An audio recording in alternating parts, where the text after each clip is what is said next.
Do do do do do do do do do do do do do do.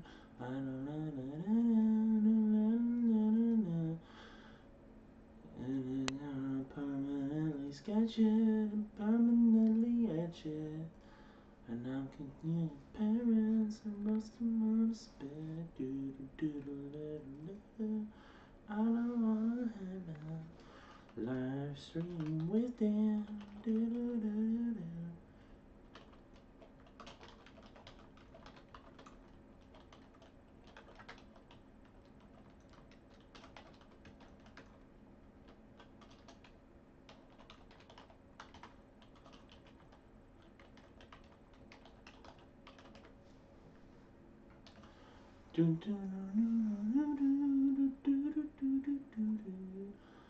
And if you're in the chat now, please comment, please.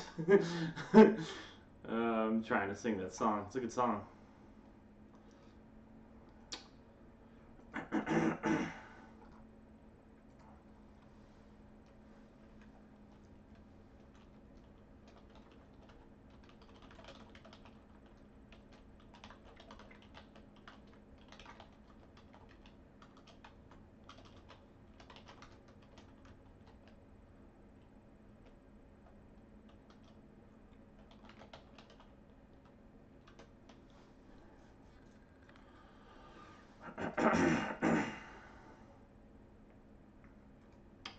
Yo, what's up? What up, boys? How's it going? How are we doing? Just jumping in, live streaming today, trying to have some fun, talking to some folks, talking to the people, talking to the people. You got questions about folk filmmaking? We got answers here. That sounds so cheesy. But trying to be better about doing like live streams and stuff like this. If you haven't already, check out Waste Management, my newest brand new film that's out on my channel. My films don't get the views they used to, and you know, that's partially on me, but that's also partially on just, you know, YouTube not pushing my shit to my fans. So I'm doing these live streams to, you know, not only drum up support for that, but drum up support for the community. Try to get, you know, people. So if you got a folk film you want to promote and talk about it, you know, comment in the chat. We'll talk about it if I've seen it. If I haven't seen it, you know, maybe I'll put it on my list of things I'm going to watch. Probably going to talk about some videos I'm going to be doing in the near future. I've been thinking about doing a video top 100 folk films, where I go through my top 100 favorite folk films that are, you know, out there. When did I start filmmaking? I'd say like 12, 11, 12. So I think 11 probably. Yeah, I mean, I was doing like animations, and then I did some. What's going on, homie? So yeah, top 100 folk film video on the horizon. I think that should be a huge banger of a video. The only thing that's hard is like, maybe this is sort of an asshole thing to say, but like, I do want to feature some of my movies in there, but it's like, how do I objectively rank my own movies? So maybe it'd be good to do the video as like a collab, where we have like 4 different folk filmmakers put 25 films into, you know what I mean? I would like some of like the work to be rounded and not just from one person's perspective. It might be cool to like have like 4 or 5 folk filmmakers all put their input into it, and then, you know, build one master list of like the biggest folk films. If that makes any bit of sense. I'm gonna quick post. Do I need to post on? I don't think I'm gonna post on Instagram today. I was gonna post to Instagram about this, but I've made like 6 posts to Instagram today. But if you haven't already, man, I know there's a few people in the chat, and I guarantee you some of them haven't already seen it, but please check out Waste Management. And if you can't like watch it today, just at the bare minimum, if you can, go and give it a like, comment, and a share. You know, get it out there, get it out to the community as much as you can. My goal is to try to make Waste Management a successful film of ours, and, you know, It's an idea that I've been, had in my head for 10 years. I'm glad we brought it to, fruition, and now I'm just trying to get it out there to as many people as possible who will watch it. Um, a collab would be better. It wouldn't be good to have you rate your own. Yeah, that's what I'm trying to say. But like, I do feel like there are filmmakers that are not just me that I'm like close friends with, which is be hard for me to be objective with. And it's like if I had a few different people rounded, it would make it better that way. And I do feel like some of my films are films that I would consider in the top 100 folk films. So it's like I do want those represented as well. And I feel like maybe if I could get either a poll of all like get a poll of all these films or get like some sort of objective list where it's not necessarily an opinion based thing, that might be cool. That's what I've been thinking.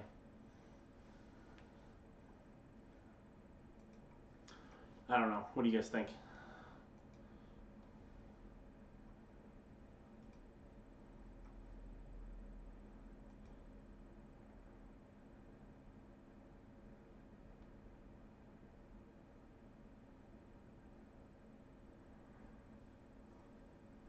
I think that would be a good starting point for a different video, a new video.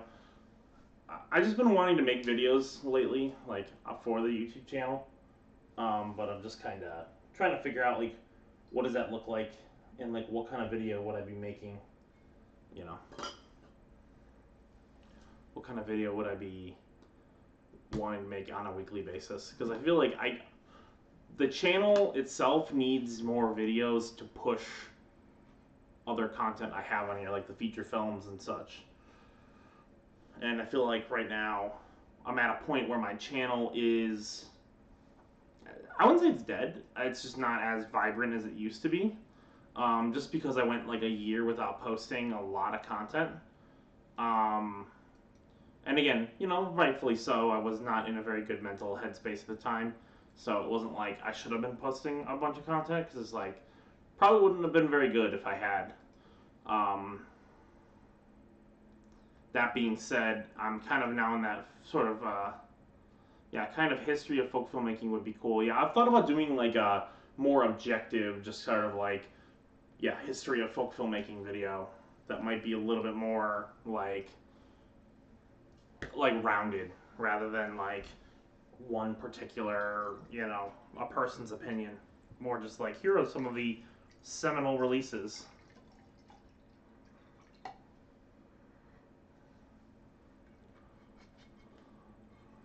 Yeah. What do you guys think?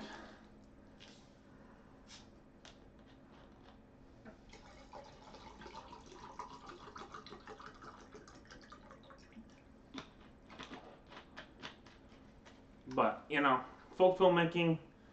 I'm excited to make some. I'm excited to make some new videos.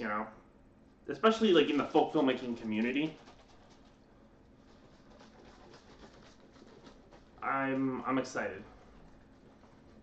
I would watch that video like that 100%. The movement needs some sort of documentation like that. Yeah, and I think like in general, I'm at a point right now where I feel like the folk filmmaking content has been dead for like I was the main person making the folk filmmaking videos. It's really hard to come by good YouTube films these days, at least for me anyways. I mean, I thought there was a lot of good stuff. I don't know. That's just my opinion.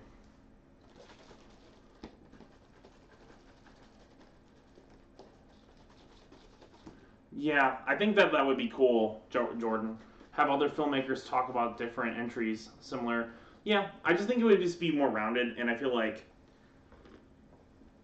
think it would be weird to like ignore certain films that are popular, like Chlorine. Like that's definitely in a top 100. That might even be top 25 films. Even if it's not necessarily my like favorite release of mine, it's probably like seminally speaking like amongst those one of the bigger ones. I think it'd be weird if it wasn't on that playlist, but I don't want to be like, yo, that film was popular. You know what I mean? I want it to be something where it's like, hey, we have a bunch of different people's perspectives on it, and that just happens to be the case because it is what it is.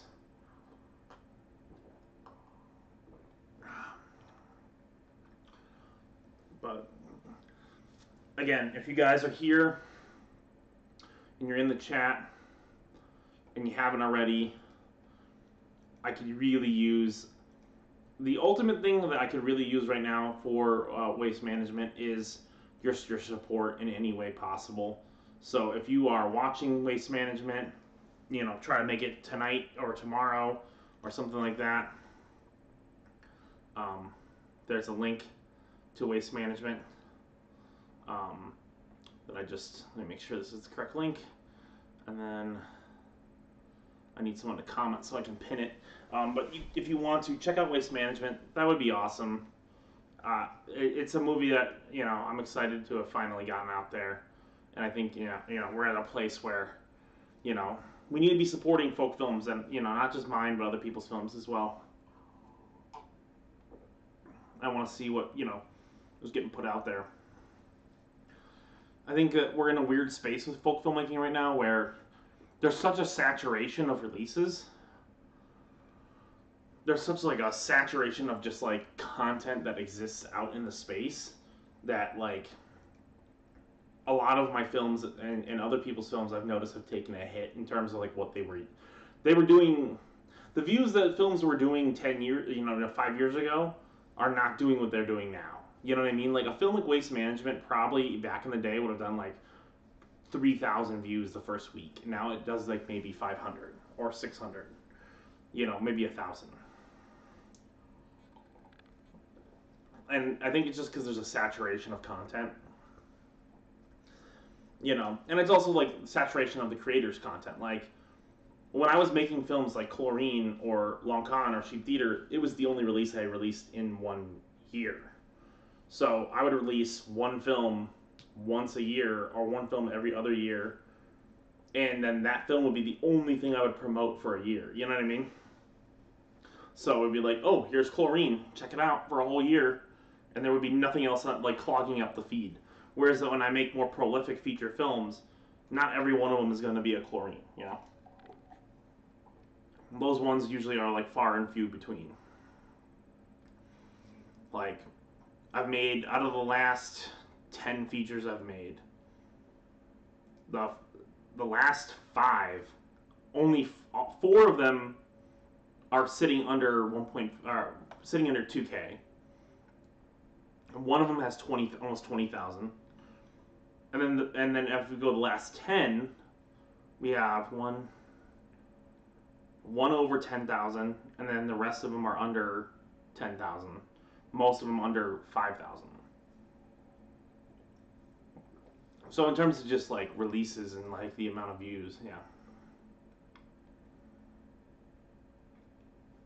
Yeah, it's hard enough to get someone to watch one film.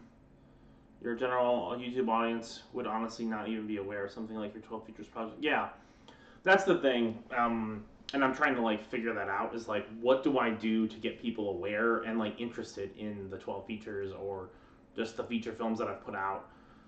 Because it's like, the content I have on my page is good. Like, I know that. I believe in the content that I put out on a daily basis. You know, I believe in the content that's on this channel and like is what boosts this channel. It's a question of now just trying to figure out like what kind of content does the audience want to see in order to get them to watch the content they don't even know they want to see yet. Because like these feature films are not things that people want to see yet. The things that they stumble on and they go, wow, that's cool. But they're not like, no one's searching up waste management film. And that's like always been the problem.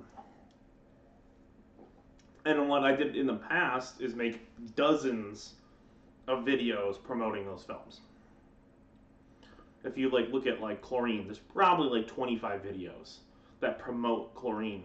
And their videos are, I go, check out Chlorine, check out Chlorine, check out Chlorine, check out Chlorine. Like, and once you post multiple weekly videos in the same category, or maybe even bi-weekly videos where you're referring to your own work, it starts to build this sort of like compound effect where, you know, you don't have just one source in which the views can come from. You now have 25 sources. You know, I still to this day, not as frequently as I used to, but like some of those videos still get views, and some of those videos still promote the other films just by people searching up, how to make a feature film, and then they watch it, and then I talk about chlorine in it, and then they go, oh wow, I didn't know about this. And that's how you get people to fall in love with shit.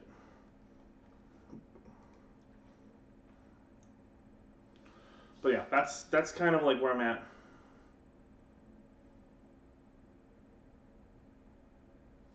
The Standard Story Company. I feel like I've heard of them. Standard Story Company. Let's see. Yeah, I've seen this guy, and this is kind of like definitely a blueprint kind of guy, where it's like I definitely feel like I could make stuff in that vein.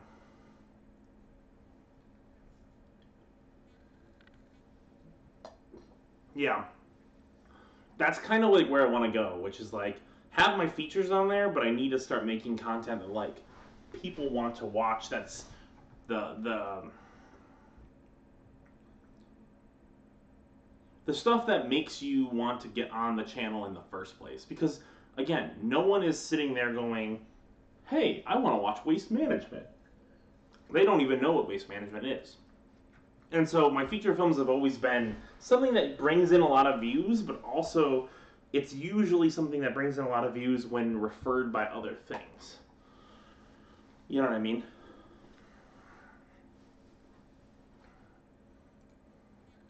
Standard Story is a great channel. Yeah. I've never really watched a ton of his content, but I have watched some of it and I do like it. I do think like it is a blueprint of like one of the few channels where I see like they're trying to do like serious filmmaking. And it's not just like buy my camera, you know. Um, Obviously, again with the YouTube space, I've always struggled with like getting consistent, you know, getting consistent and getting content out on a regular basis that is engaging. I can do it pretty good with feature films, but like videos has always been hard. He had the practical work to back it up. Like he is no doubt a good filmmaker, but not many filmmakers have your catalog. It's like backs up what you're saying. Yeah, that's always been I think one of the strengths of my channel is that like I think if you watch my catalog, like if you go through and you watch 10 of your 10 of my stories, I think you can see that like, oh, this guy legit makes films. He's not just talk. I think a lot of the channels that are popular are a lot of like, here's this camera I'm hawking at you. Buy this camera and you'll be good. Or do you want your films to look like A24?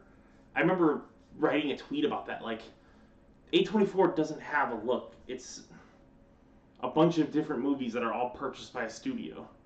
There is no A24 look. But like, that's what's popular on YouTube. I mean, and I've like, sometimes I lament that like if I just gave up my values and I just like made like cheesy like tutorial videos of like, here's expensive lens you should buy, or here is color grading pack you need, I would probably be doing better.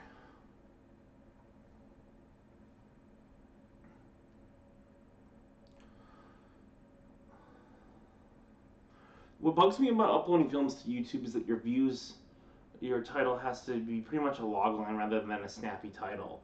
I get the logic, but it strikes me as dumbing it down. Yeah, I did do that for a little bit. I had like log lines. I didn't really see a crazy bump in views.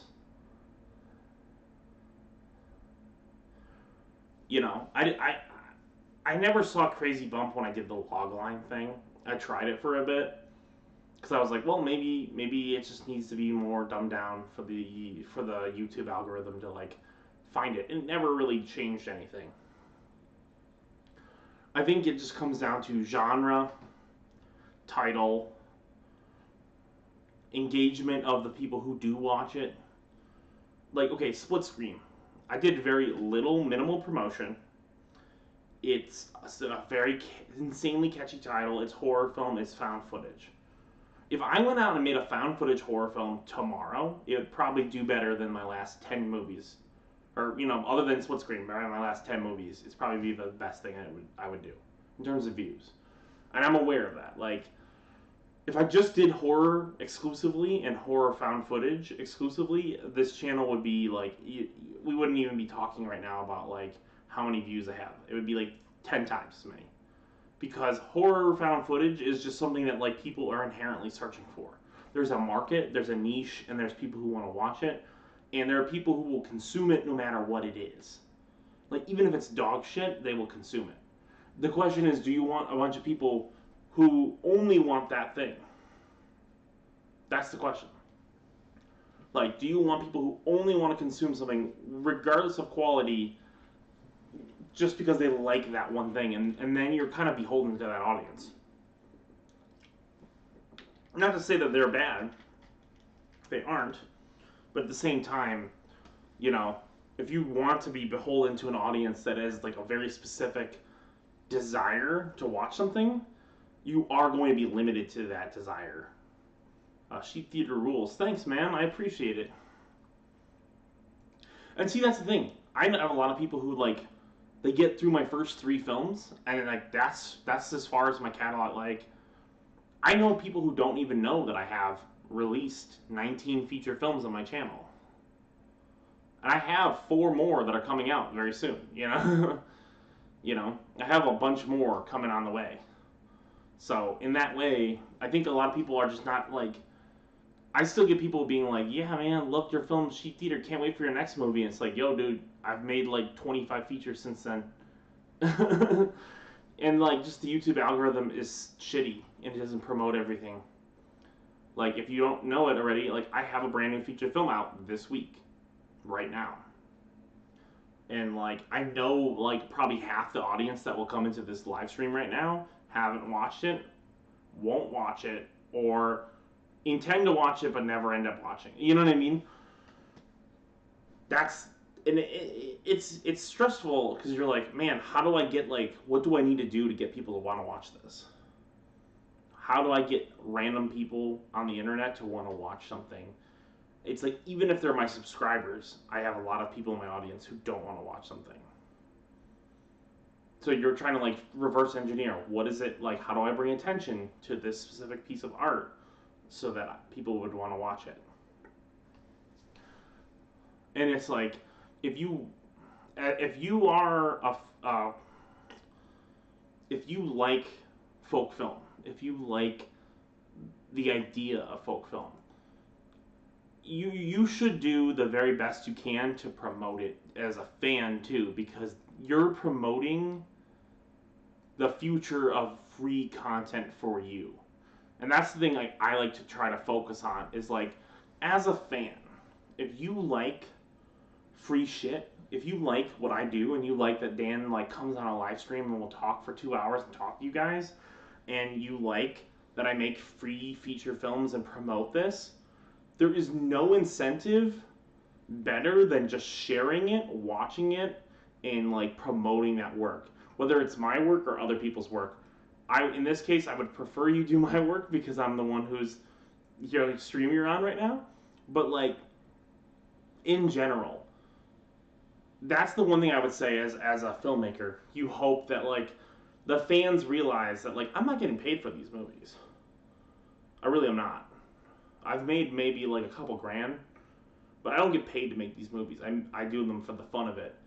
But like, what is a good way to like incentivize doing it for the fun of it? People watching it, people sharing it, people engaging with it, so I actually make money off of the product at the end.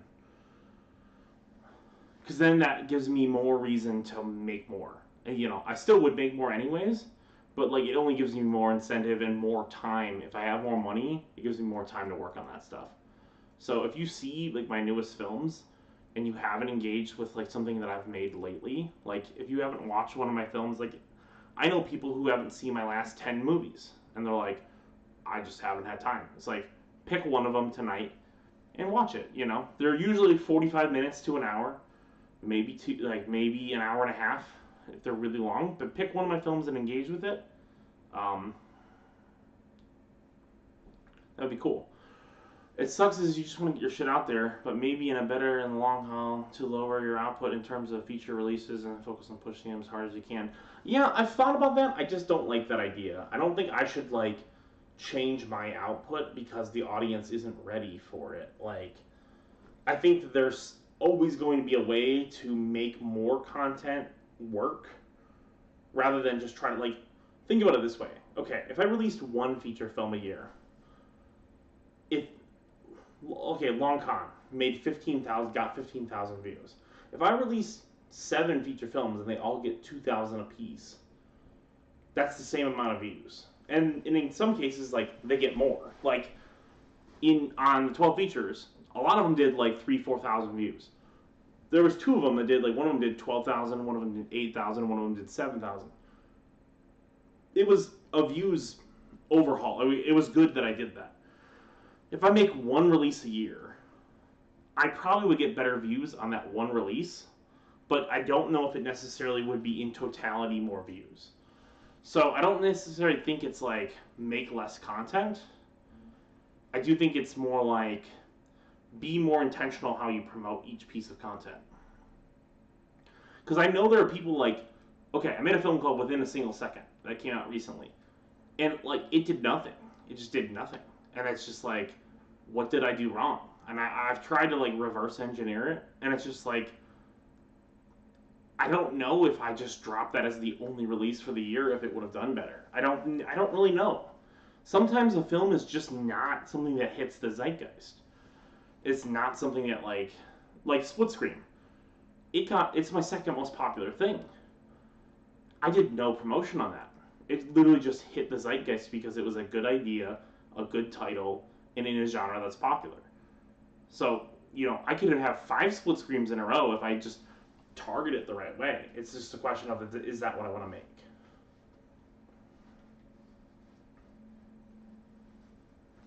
What do you want to make as a filmmaker?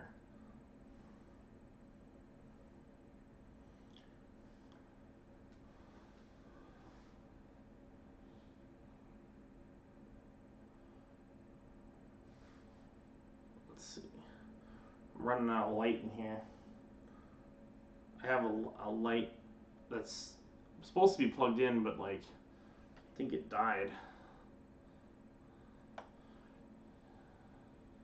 So I don't know. I've heard people say like, okay, give me a second. I'm gonna quick set up.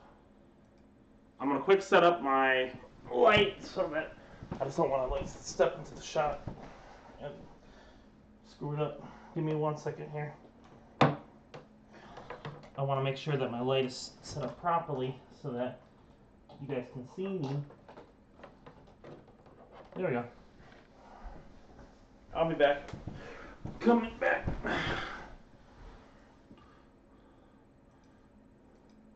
There we go. Better.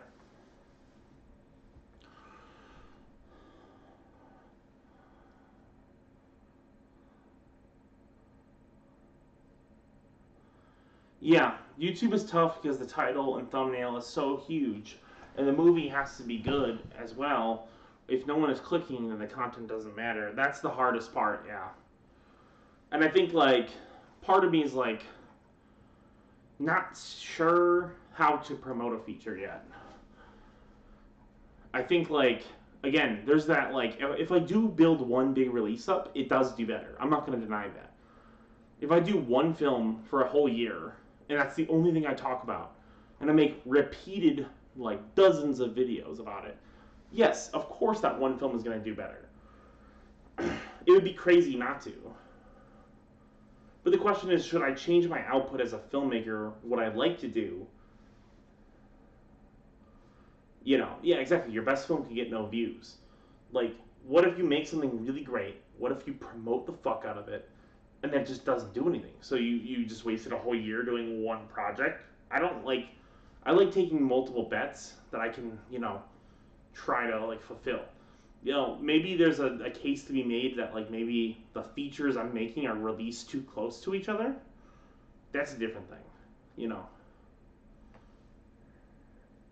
We had one feature get over 100,000 views, and then one is still under 1K. Yeah, you know what I mean? Yeah.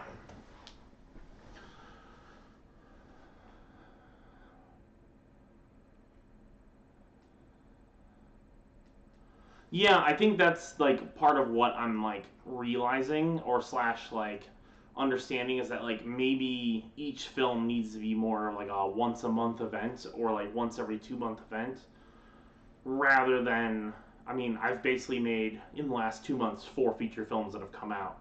And it's like you if you think about it, if you add those views up, that's 3K, that's 4K. It's about 4,000 views between the 4 features. If that was just one project that got 4,000 views in 2 months, that would probably be pretty good. So it's like perhaps the views I'm getting are still comparable in terms of the amount of projects. They're just spread out over different projects. And like, I've heard people say this is like some of these films are not blockbusters. Like when I made some of my earlier work, I was making stuff that was much bigger scale. A lot of the projects that I'm releasing nowadays are, because I haven't had a lot of like resources, are much more smaller scale. Like I'd say the last big feature I released before, the last big feature I released was probably Split Screen, and then beyond Split Screen, probably Ramen Sucker Punch, and then beyond that, I'd say like One Shot, Long Con, Sheep Eater, Chlorine. Like those are all the big ones I've made. And I have two big ones. I have Sheepland and then Chlorine Kills, which are coming out soon. So like, I think the 12 features is great. It's just impossible to sustain that people buy into a grand scheme of things idea like that. Yeah, I mean, again, I don't know. I feel like 12 features is a pretty massive success for my channel. Like, I don't feel like each film succeeded in terms of getting the views I wish each film would have gotten, but like as a project, as an idea, I think it succeeded. Like, okay, we have, probably 20, 30, 40,000 views between all the films. We have 12,000 from One Shot, 9,000 or 8,000 from 6 Days Alone, 7,000 from Ramen, that's 27,000. 3 from Hell's a Timeshare, 3 for, no, almost 4 from, I can't think of the title, Tell Me You Love Me. And then probably a couple films that have like 2,000, 2,000, 2,000. Like, there's probably 40,000 views in just feature films on that 1 year that I made content. So, I think like maybe not every feature in the 12 features was like a massive grand success, but like if we're talking about like do I think like the project was something that boosted my channel immensely? Yes. And hey Caleb, how's it going, man? What are you guys thinking? Do you think I rock the long hair? I've been growing out the long hair. I've been liking it. I'm just curious what you guys think. Um, yeah, I don't know. I mean, feature filmmaking is such a weird place right now. I think like we're at a place where like everyone's kind of like in a transitionary period with like making like these like online features, which is like everyone wants to make bigger and better stuff, but the audiences haven't necessarily grown appropriately sized yet. So like we're still like making films for the same kind of size audience that we were making 10 years ago, 5 years ago. So like I think for me like that is both a point of frustration and a point of like if we get past this is like the last gauntlet to face. Because it's like before, if you were a filmmaker who was an independent, you put stuff into Sundance. You put the stuff into Sundance, and then if it did well, then you're good. You're like, yeah, good to go. You know, nowadays, you put a film on YouTube, even if it's a fucking masterpiece, you're getting 50 to 100,000 views maximum. Like other than Joel Haver. there's really no one else who's doing the game better than Joel Haver, and he's still not even doing. He's not doing more than 100K, maybe 150 on most of his general like features he's making. Maybe when all said and done, 250 on each one. But like, he's the biggest top dog. Everyone else is smaller than that. So it's like, how do we reverse engineer it so that we build our audiences up to a point where like they want to be a part of this, and then they want to like watch these films? Because right now I'm having a hard time deciding how to do that. And then it makes me think, like, wonder, like, maybe it is better for me to like exhibit these films not on YouTube. Sometimes I think about that. Like, maybe it's better I go like a festival route or a not just YouTube route. Because it's like, if I'm gonna put a film out there and it's gonna do 1,000 views, maybe it's better for me to try to hit it on some sort of festival or something that like might give it the chance to get a bigger, wider audience. And I also think it's like there's certain voices in the community that could elevate certain films. And I think like it'd be nice to see certain films get elevated based on, bigger members in the community, myself included, like, promoting stuff. Getting people shit out there.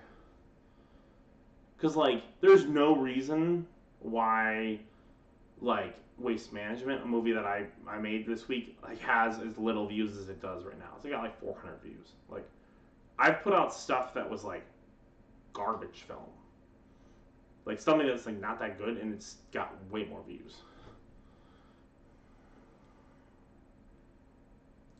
Yeah, they fall in love with the person and what they're about, and then mixing the features in is yeah, that's the thing. So like, I think like why my films did more successful in the past is that there was more branding of Dan, which is what I'm trying to rebrand this year. Is like, people don't give a fuck about movies. They care about a guy making movies. They care about Dan making movies. They don't care about the movies, which is funny because you're like, they do, but like at some level they don't, because like if I wasn't the one making the movies, people wouldn't give a fuck.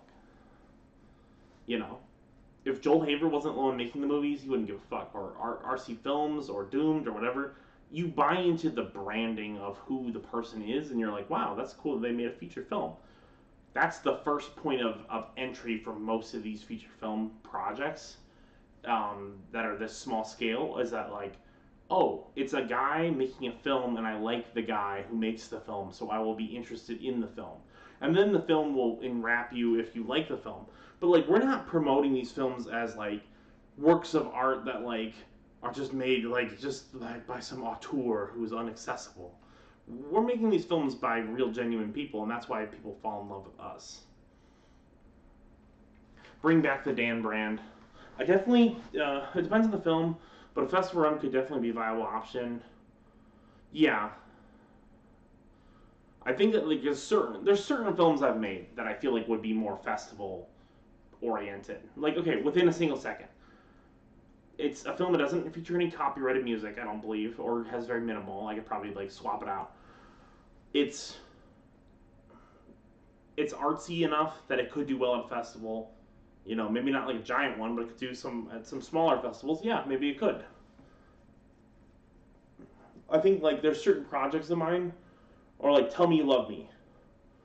I think that could be a film that could do well at a festival. I think there are films I've made that are festival, like, you could play at a festival and like,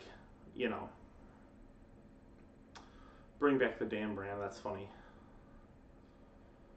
I think that like, so my biggest thing is just as if you are a supporter of folk filmmaking, if you are a supporter of my channel, if you're a supporter of what I do, the biggest thing you could do is like go and support my films. And if I have a new thing out, don't push it off for 3 more days. You know what I mean?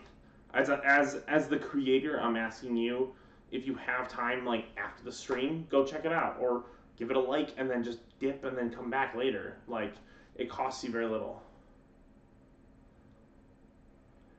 Dan could get into big festivals and still get more eyeballs here on YouTube. Yeah, that's the thing. Like, I don't think there's necessarily like I have to like completely remove myself from the YouTube space, and I would not want to. I'm just saying that like I have considered like is my work too accessible to my audience? Is my work so accessible that I'm like literally just killing my audience because they're like, oh my god, there's so many fucking movies of his. I don't have time to like watch all of them. Like I know I have people who literally like say this to me, like as if it's like a bad thing that I have free movies on YouTube that they don't have to watch right now. They watch whenever they want. I've had people go, you got too much stuff out, bro. There's too many things. I just can't watch all of them. It's like you don't have to. Just watch one of them. You know, and if you don't want to watch one of them, then you maybe not a fan. You know what I mean? Like if you don't really want to watch them, then don't watch them. That's fine. I don't like. I'm not gonna be mad if someone doesn't want to watch something. At the same time, I don't think it's a negative to have more things out. Yeah. No one knows you make stuff. Yeah. That's the thing. Like people don't. They're not aware. You know. And like I am coming off of like a really big downward spiral on terms of my channel. Like realistically, this is probably the lowest my channel has been probably in the last 5 years. Other than like starting out before. And it's like I have more subscribers than I ever have and I'm getting worse views than I've ever had. Because the reason why is because this is a fucking demon. And if you don't feed the demon and you don't feed it the content it wants, then, you know,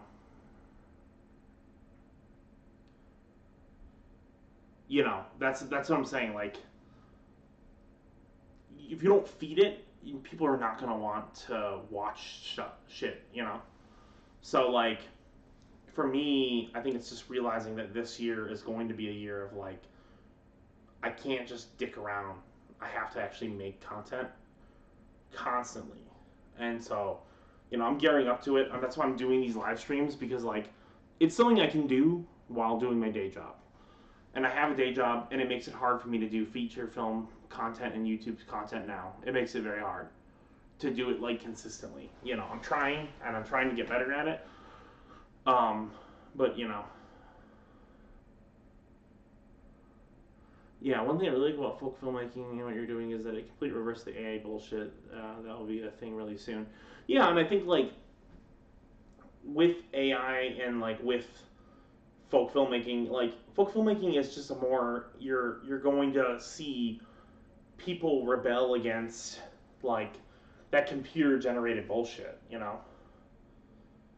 Like people don't it really is an all or nothing grind with YouTube. The grind is real. Yeah.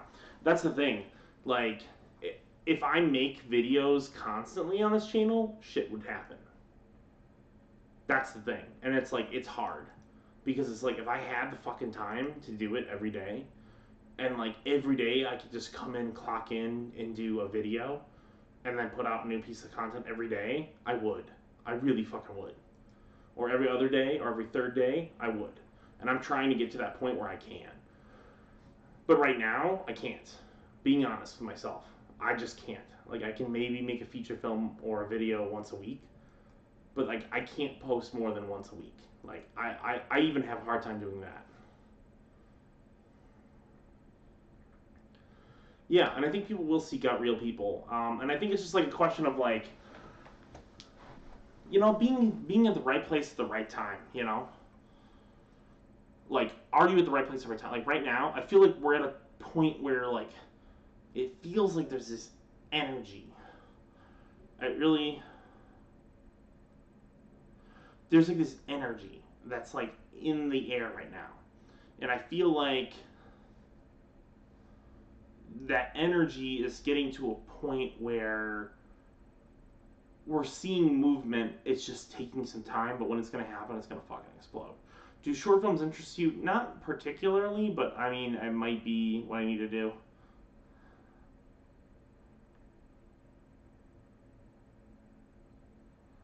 Last year, I would say make some YouTube shorts to get an audience, but I don't think that really builds a real audience. Yeah. I feel like YouTube, the algorithm nowadays, I think prioritizes like fucking like infinite releases. Like I think YouTube wants you to be posting once every couple days. Like, you know, a video, a reel, a short, you know, I mean, not reel, a short, YouTube short, a regular video, a YouTube short, a regular video, a YouTube short, a regular, you know. I feel like if you were making 2 videos a week, you're probably doing good. I think if you're doing any more than that, you're either like crazy person or really successful. But like, I do feel like as a filmmaker, making 1 video a week does not seem like it's enough on YouTube. I haven't even done that yet, you know. But just like feeling from what I'm feeling, like I don't feel like I'm getting.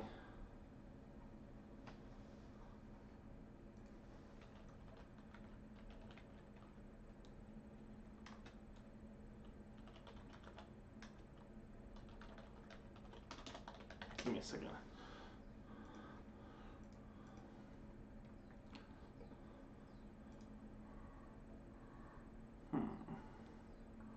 Give me a second here. I gotta change something.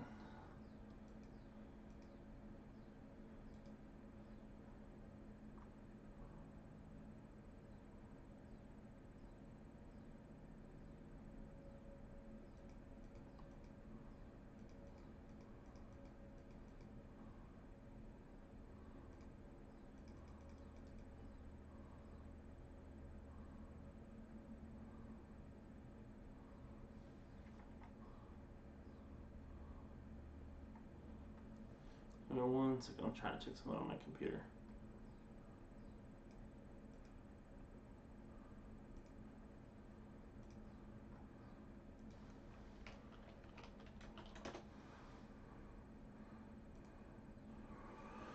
I work with huge YouTube channels. We post every day. Yeah, that's what I'm trying to say. Like, I do feel like I've been open weekly this year, and man, 1 video a week is hard enough. Job and school, yeah.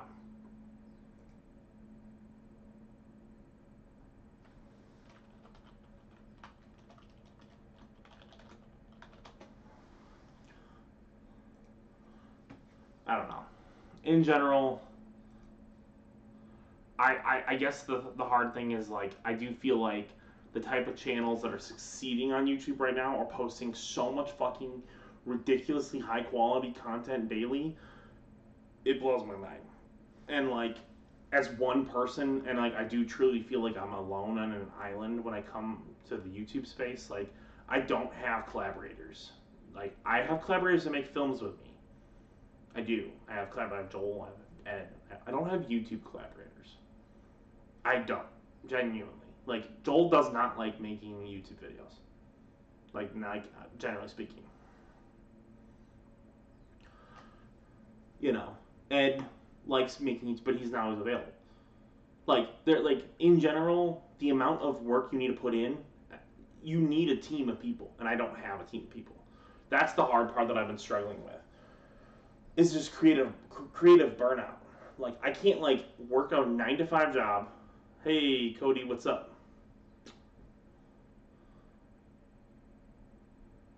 I can't work a job from 9 to 5, come home, fire up the camera, record a video, edit it, get it done, go to sleep, wake up, post the video when I get done with my 9 to 5, film another video, do the cycle again and again and again.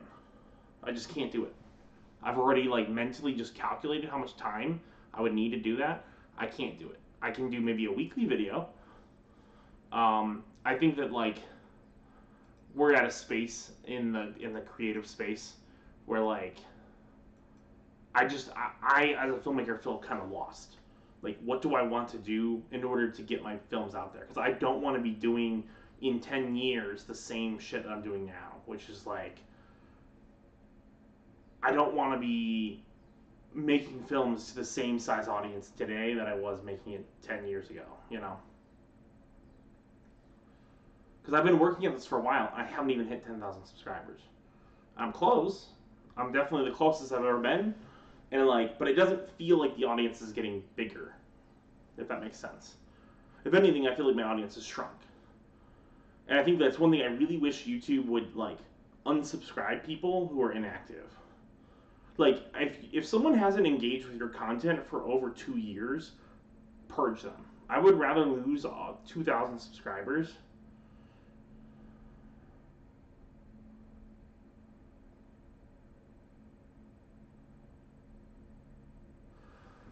Love the aesthetic of Waste Management. The camera work when you're in the Walmart felt like what it must have felt like to have a winning lottery ticket walking out almost on the ceiling. So anxious. Perfect.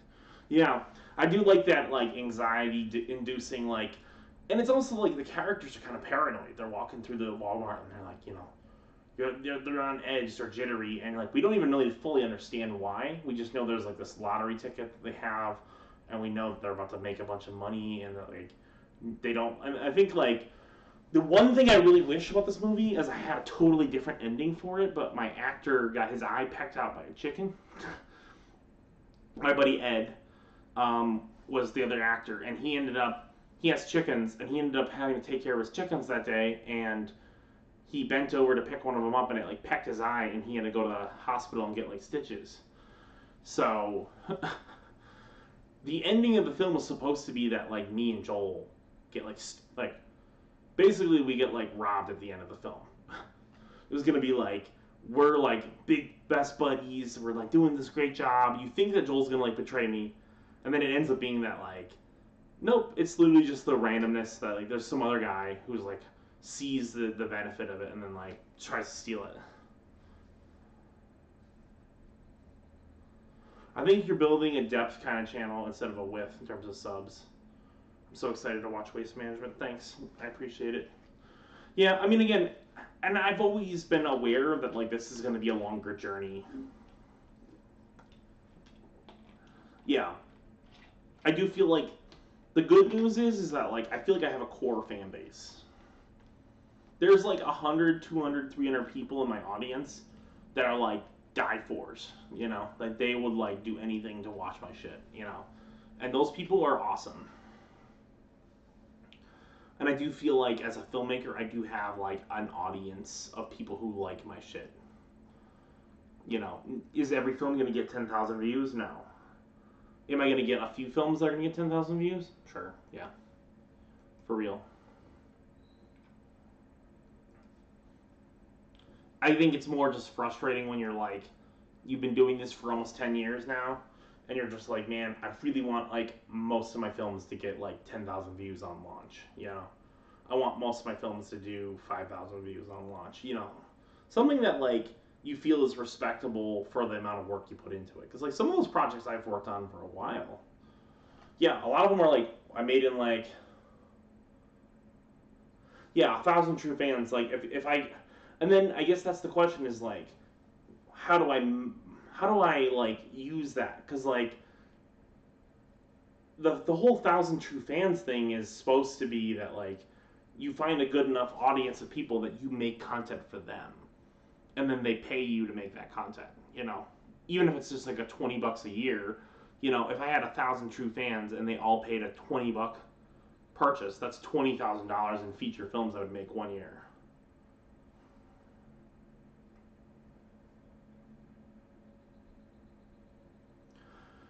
$5 Film School thing is a great channel name, but it doesn't really sum up what you do. Your priorities have changed in the past 5 years, so in terms of what you put out, yeah. I mean, I think that's like I've never really felt like the channel ever lived up to that branding, like the $5 Film School branding. And I feel like the branding of the channel, in my opinion, the channel branding has always been better than the film. Like I always felt like the branding has a bigger scope to it than like my films ever had on there. And I never really feel like the branding ever paid off though. Like I feel like I never have done enough videos around the conceit of $5 Film School to make it worth it. I think it's better than like 922 Films. Like when it was 922 Films, I think that it was just like, okay, it's a film company. Okay, we make films. And maybe that's more in line with what we do. But like, I don't feel like what we did was ever enough to like be successful. You know what I mean? Trying to like understand like how do we get successful as a filmmakers. I don't think that like I felt like shackled by the 922 Films name because I felt like it was just like some random branding for a channel. There's no purpose. It was just that's 922 Films. There was nothing like beyond that. Whereas $5 Film School, I think it puts an idea of like what is this channel in your mind? Okay, they make $5 films. Ever thought of just using my name? Yeah, I think that's like the lame way to go. I feel like, I don't know. It's like, I don't feel like I'm the only one on the channel.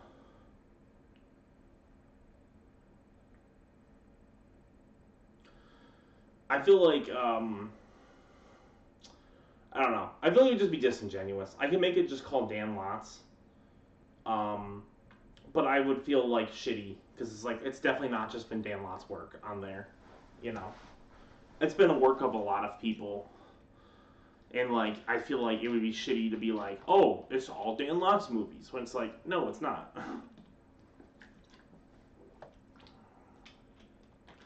I also think like, who cares who Dan Lotz is? Like no one cares. Like maybe one day they will.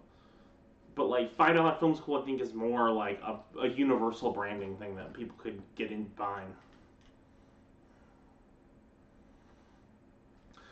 Invisible Shark has 1,800 views in almost a year, and then Subway Shark has 2,300 in like a week. Has more work, and I think is way better. It's so crazy how much the dice roll is.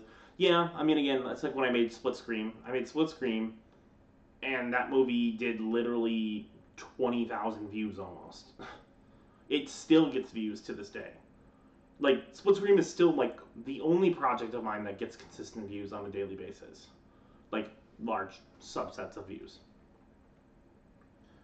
So, you know, in that case, you know, as a filmmaker, what do? You know, do you make, like, 25 split screens? Like, I guess if you're a shrewd filmmaker, maybe you do.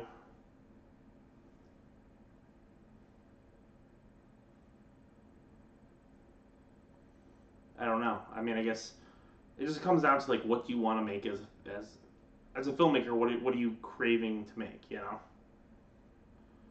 I don't go with like what the audience necessarily wants, and maybe that's like a flaw. Maybe that's like a character flaw of mine to like not see that like oh like shrewdly like look like you know what do people like what's popular.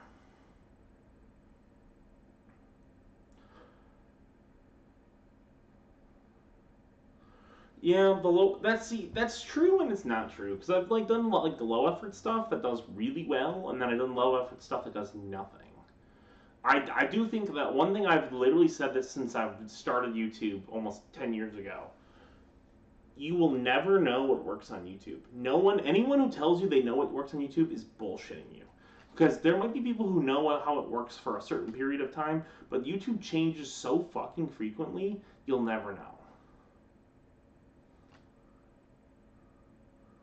Yeah, I do think that the Oscar challenge does help boost. I think like anyone who's a part of the Oscars challenge gets a little bit of a YouTube views boost from Joel Haver.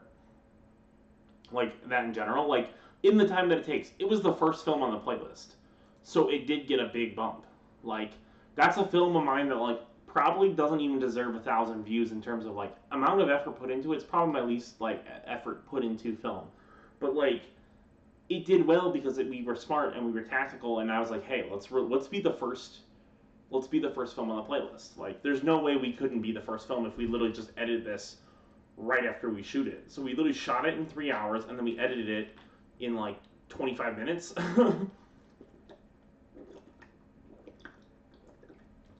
And then literally we posted it. And I was like, there's no way anyone's got us beat. Like, unless there was someone who made a film the day prior, which, even if they did, do they have the wherewithal to, like, edit it, like, so quickly? Probably not. You know. Try to make people what people want to see instead of making what the filmmaker is passionate about is why Hollywood only makes crap now. Gotta do what you want to do, man. Yeah, I would agree.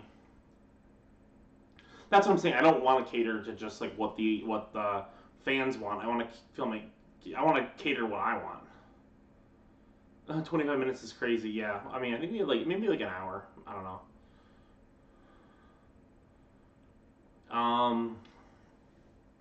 The biggest video I have made on my channel is literally a drop of water on a leaf. Yeah. I mean, again, Yeah, the YouTube upload was the only thing that actually kind of like screwed us over. Um, and then you got films like, whether Joel Haver likes it or not, he's a tastemaker, and when he watches one of my movies and reviews it, he gets new fans. Only thing is, he rarely watches movies anymore. Yeah, I mean, it's hard. Joel's a tastemaker, but I also feel like it's hard to put that expectation on someone. You know, he's just one guy, and he's also one guy who's trying to, like, let's be real. Most people are trying to make films to get their own career going. You know what I mean? Even though he's got a lot of success, I don't necessarily need Joel to be like any of our hype man. Like, it's nice when he does. Like, I love it. I love, like, when I get a review, it's like, hey, Joel liked it, and I get an extra 1,000 views on something. That's great. It feels good. Do I need him to do that? No. You know what I mean? Like, I think, like, at some level, the way I look at it is just, if you can't make it without something like that, then there's something you're doing wrong in the present moment. And I know that because I've been doing stuff wrong lately for a while. Because it's like, the only stuff that I am doing well usually does get some sort of external boost. So it's like, there's something to how I'm promoting this stuff right now that's not working. And I don't know what it is. Um, we need more people with influence to discover folk film. Yeah, it's difficult because it's like, if you did have the right amount of people with influence, you could get, you know, folk filmmaking rolling a little bit more, and like that, like, in that space, get things going. You know, like, if you had the right people shouting shit out, you could change a lot of things. But like, it's one of those things where it's just like, you know, the work also has to be the work has to be good enough for it to garner attention. And like, to be honest, I feel like we've only started hitting the best work now. You know what I mean? Like, let's be real. Like, I would say the majority of the best folk films have been released in the last 2 years. Like, I would say that, like, a lot of stuff like 3, 4, 5 years, 6 years ago wasn't as good. Like, I'm seeing stuff that's getting put out now that's like insanely good quality stuff. And I'm seeing stuff that was put out 5, 6 years ago, which was scrappy and interesting, but nowhere near as good. If you keep making good stuff, people will come. And yeah, I disagree with that. I think that, like, I have, like, been the mantra of, like, put out a ridiculous amount of fucking shit and people will watch. It's like, no, not really. Like, I've really, like, been, like, kind of like a YouTube pariah. Like, even when I was at my most, like, when I was posting like 50 to 80 videos a year, I still was getting less than 300,000 views a year. You know, I've never had a year on my YouTube channel where I clipped more than like 200, 300,000. That's crazy for the amount of work I've put in.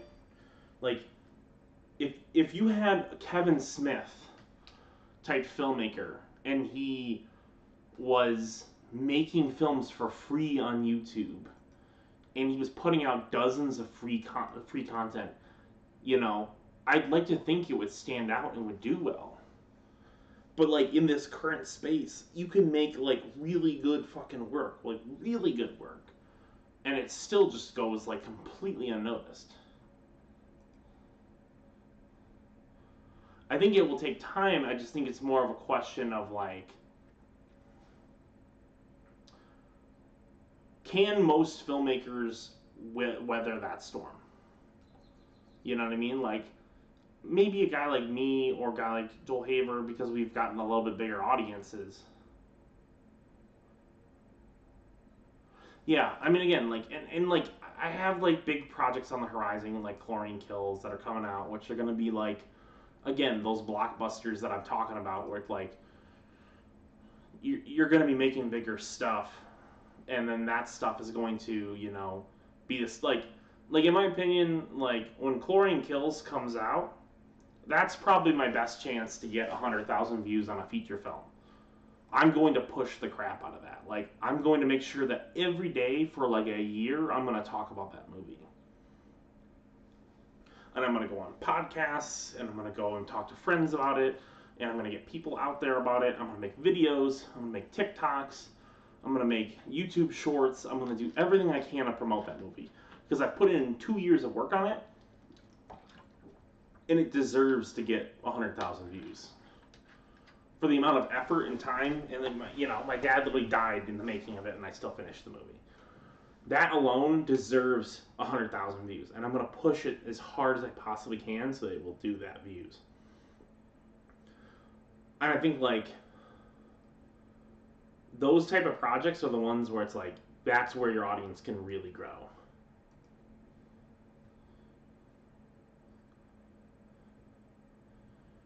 I think everyone should make as much stuff as possible without burning themselves out. If that's one film a year for some, if that's great, 12, awesome. Yeah, in my opinion, I just don't see any reason why you wouldn't want to make more work.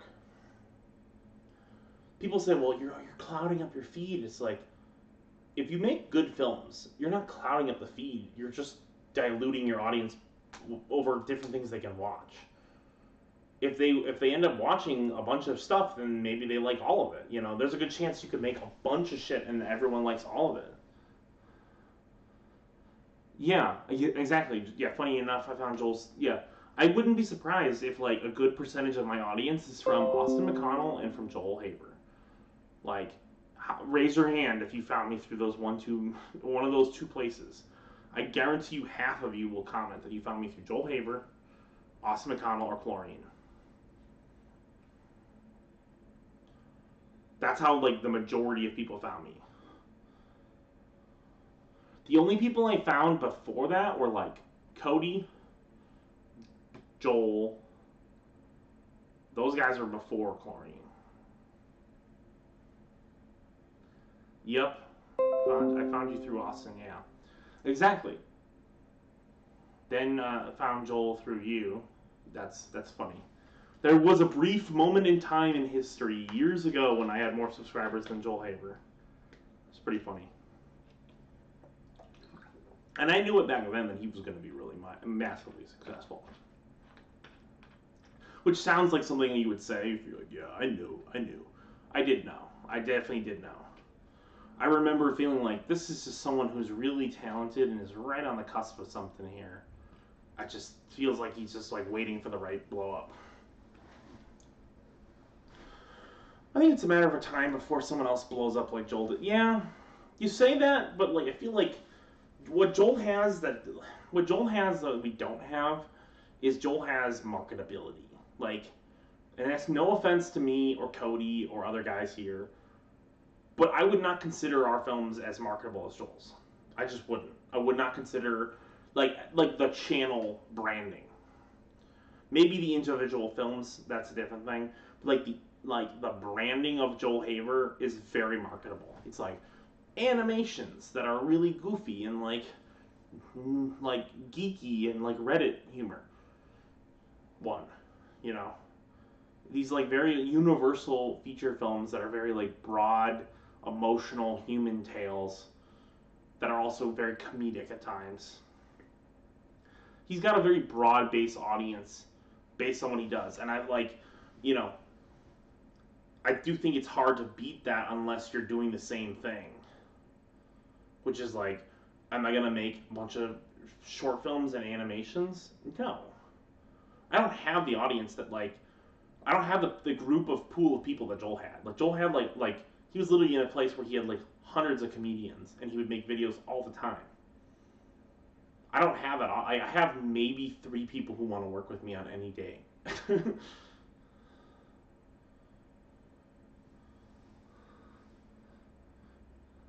Yeah, I think Joel was an anomaly. Yeah, that's where I'm more in the belief. I feel like Joel Haver is not like a formula you want to replicate because I don't think most people could.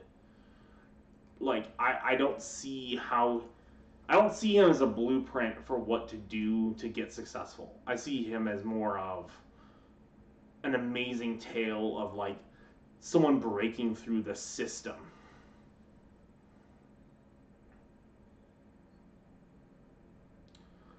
Yeah, first time I went to Joel's parties, I thought this guy's gonna be Adam Sandler famous just from his energy.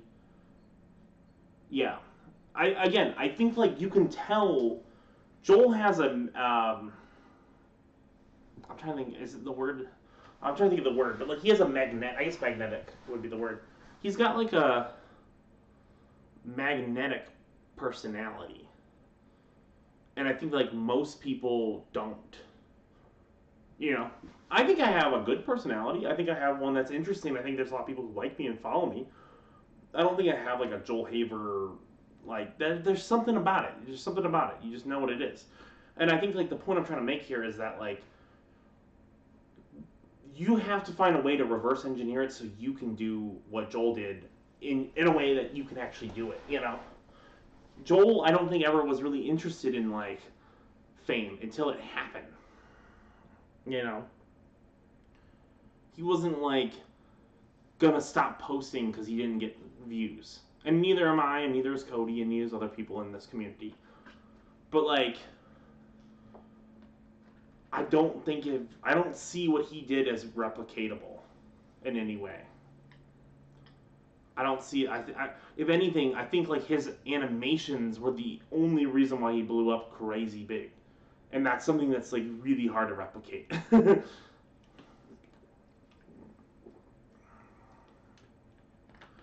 Which one is Joel? Joel Haver.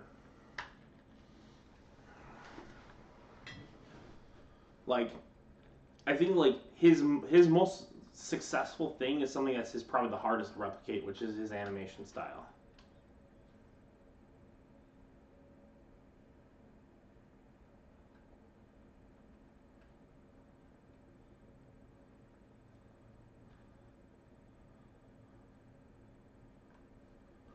Yeah, his visibility is right place, right time. I would agree.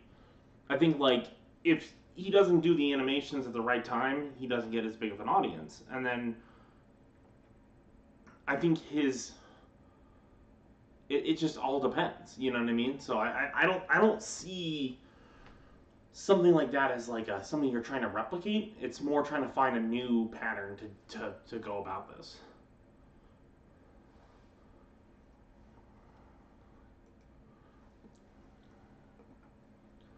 And like trust me, like we're at a point now as creatives that like there are going to be other avenues opening for like the whole YouTube scene is changing. Like it's going to change soon. And we're like right at a point where like there are going to be breakouts. There are going to be people who are going to break out. It's just a matter of situating yourself. I think the one thing that Joel Haver did really well.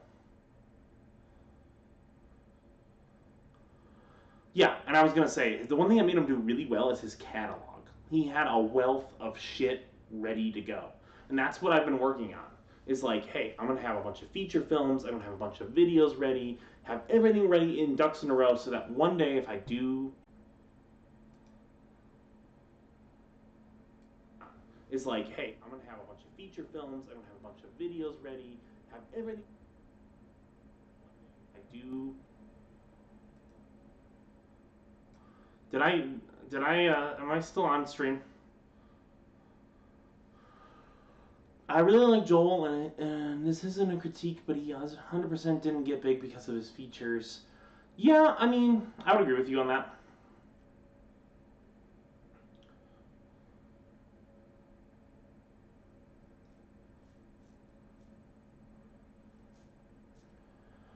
Um, yeah, I figured I broke up for a second. I said my connection was weird. Um, I think folk filmmaking needs to push itself so much further. There's improvements here and there, but something needs to come and rock the boat like crazy. I really like Joel, and this isn't critique, blah blah. His features, watching now because of his audience. Yeah, I mean, again, that's the goal. Like, no offense, but like the majority of people are not going to like make a feature film and it's just gonna like grab an audience. Like that's the one thing I like think a lot of people who make films in this space don't fucking understand. And it really pisses me off because I know there's some filmmakers who I really respect in this community who don't do it, which is like they only put features out, and right now I'm only been putting features out, but I'm building up a wealth of content I'm going to be posting that's going to be like regular shit. That's beyond that. That is like literally the only way it works now. You have to have like 5 other things you're doing in the background to just wave enough, like, to get people to fucking focus. And it sucks. I'm not saying that it's like ideal or it's like the way that anyone wants to. Like right now, look at how many people are here.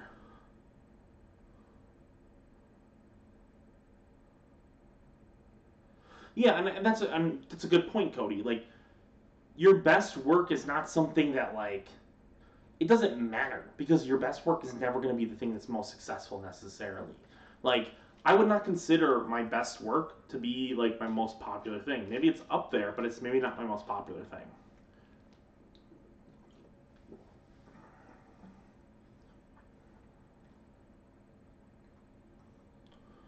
Um, and while you're here, guys, there's 15 people in here, and I guarantee you, not every one of you guys has seen Waste Management. If you get off this stream and you don't give it a like after this wealth of content, if I don't see every one of you guys at least give it a like and a comment, if you've watched it, you gotta comment. That's the rule.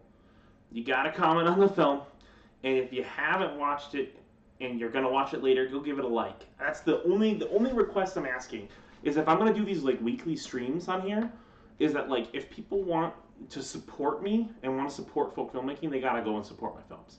That's gonna be like the bare minimum I'm gonna ask. So if you haven't checked it out, Waste Management and In the Time That It Takes are 2 feature films that dropped this like week and last week. Go give it a like and comment on both of those if you've already seen them. If you haven't seen them, just give it a like, give it a share, whatever you got to do to get it out there. That's the bare minimum I want to ask. I was well into it. Awesome. Thank you. I appreciate it. And like, it's just like little things like that will literally help me get out there. So it's like, you know, we talk about like how do we reverse engineer like getting folk filmmakers out there. It's like we need mouthpieces for folk filmmaking, and who is like the biggest mouthpiece for it? Me. You know, I might not be the most successful filmmaker in this group of people, but I'm definitely the one who talks about it the most. I was hesitant because it looks like it's just one shot too. No, you're definitely wrong on that. It's supposed to be a little bit. Um, it's definitely way different than it definitely has shades of one shot, but like it's supposed to be like that. Like it's supposed to be like it's playing on the fact that you've seen one shot a little bit. Hope you do this again. See you around soon. Thanks, Owen. I gotta ask, did you use real garbage in Waste Management? Yes, actually, I had a bag of trash that like I had like when I moved from my apartment to where I live currently. I had like this big bag of trash I had to clean out of my car because I'm like notoriously bad about keeping my car clean. And I had this bag of trash that I left in my car, and I was like, we could just use that for Waste Management. So it's like a bag of trash that like I had like thrown out not recently. So that was funny because Joel was like, I'm not touching anyone's real trash. I'm like, I understand that. I respect that. At the same time, I was like, we do need to like have the trash look real. Like, it can't just be like this like very sanitized like everything just like is perfectly clean and manicured. You know what I mean? It had to be a little bit nasty and grody, in my opinion.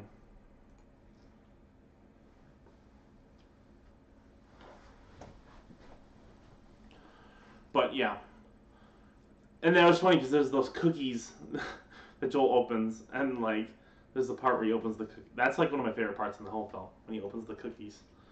There's like, there's these cookies here, man. Maybe that's what the drugs are.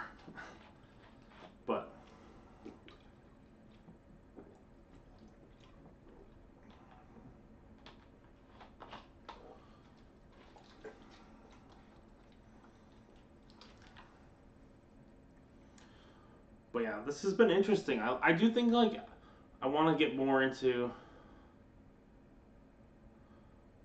Yeah, you can send me one. I have the Road Link. They're called the Road Link. Let's see, Road Link lav mics.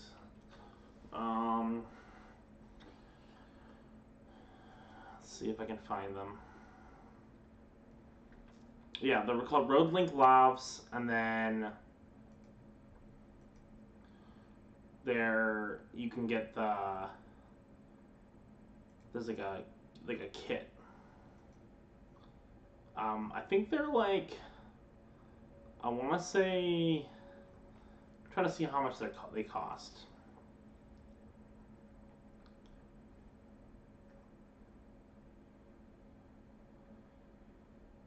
I've always had them bought for me for like Christmas presents. I don't even know if these are like the best lavs you can get anymore, but they're like 400, 500 bucks, I'm guessing, a lav. And yeah, it's a lot to invest, but if you get two of them, you're basically set. Like, you don't need more than two. Yeah, I would watch if you send me something. Just send it to my email at 922filmproductions@gmail.com. That's 922filmproductions@gmail.com. Okay. Swinging by, send by the love. Thank you. Alex made a good movie recently. Just released a film. Yeah, he just released a film. It's good. I liked it. I thought it made me laugh at the end. It's good. It's good shit. I think, like, in general, I would like to see more community cooperation as well. Like, I know that sounds like cult-like behavior or something, but, like, I would like to see more community. Like, a lot of people in this community come off to me like they want their thing promoted, but they don't necessarily, hey Zachary, hey Dan, how's it going? They want their thing promoted, but they don't necessarily want to promote others' things. You know? That to me is a problem. It's like, if you only want me, promote my thing, but you don't want to promote other people's thing. Like, I'll talk about, like, Cody's movie, like Subway Shark, that was great, or Alex's movie, Don't Come, that was great. There's great movies that are out there that are not me, and you gotta be willing to, like, support that. Yeah, I mean, of course, I'm obviously, when I'm talking about, like, this as people being selfish, yeah, they are selfish. Like, that's just in general. Like, even, like, I'm not gonna say I'm not above it. Like, I haven't, like, wanted to promote my thing more so than other people's thing, but, like, at some level, I think what holds a lot of us back is other people not cooperating in, like, being like, hey, like, if I watch your thing, you watch my thing. Like, I usually try to, like, send it to my filmmaking friends with the guys that, like, hey, if you watch this thing, I will watch your thing in a speedy and quick time, and I will review it as best, or at least watch it, or comment, or whatever, you know what I mean, do the best I can within, like, I understand people have jobs and lives, and they don't have time to do everything, but, like, do the best you can. I just think, like, in general, the collaboration of the community could be better, better implemented. I think we could have more people engaged with the art that we're doing. Have you messed around with any AI stuff for your projects? Yes. There is some AI in one of my brand new feature films that's coming out. But I have told no one about it in terms of, like, what it is, because I actually am trying to see if anyone will notice. So, one of the films that I have released that's coming out, it has been released to some people have seen it. There is an AI element in the film that I won't explain to anyone, and no one has caught it so far. I've shown the film to probably like 15 to 25 people, and not a single person has noticed that there was an AI element in the film. And it's not like something that, like, the element had to be AI because there was no other way to make that thing.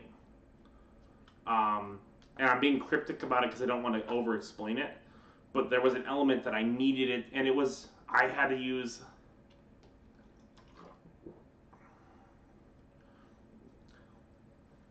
Maybe it's in waste management. Maybe it's in a different thing. One of my films does have an AI element that is prominently AI, and it's on screen for a few seconds. either the sound or visual or whatever it is. I'm not going to explain what it is. And no one has caught it. That's the thing that like is both scary and interesting, is that like no one has caught it yet.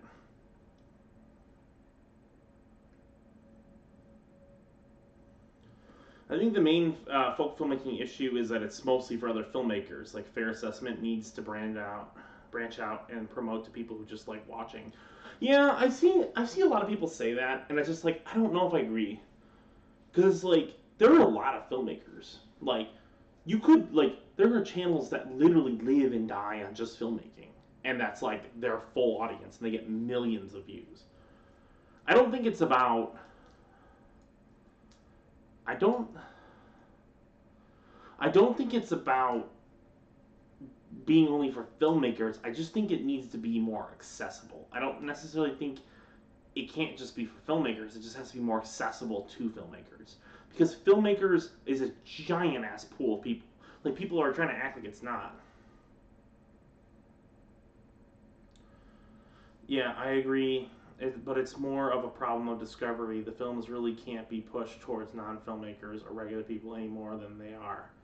Yeah, like that's the thing. Like you could say push it more to non-film. It's like, well, what can I do? Like, there's really nothing like other than like hope that it gets out there. I just never have found a good way to get the films out to like regular people.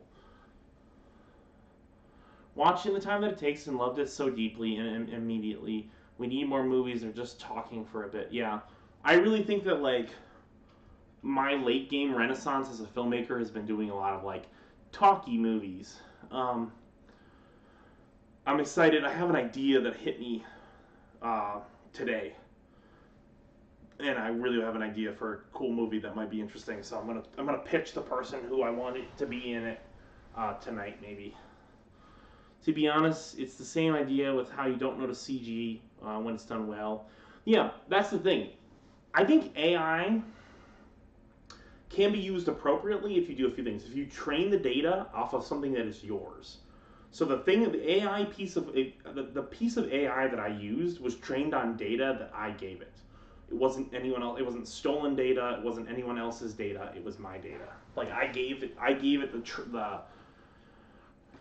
the sample that it based its information off of, and it replicated it pretty well. Is it perfect? No, but it replicated it well enough that no one has noticed, and it's short enough in the product that you don't really notice it. I'm guessing it's an AI voice. You might be right on that.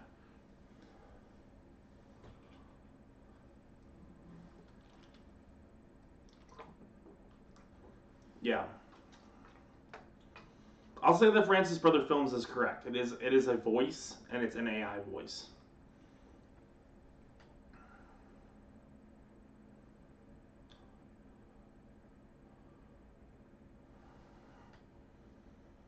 It's one of those things where like, we had to use the AI voice in this case.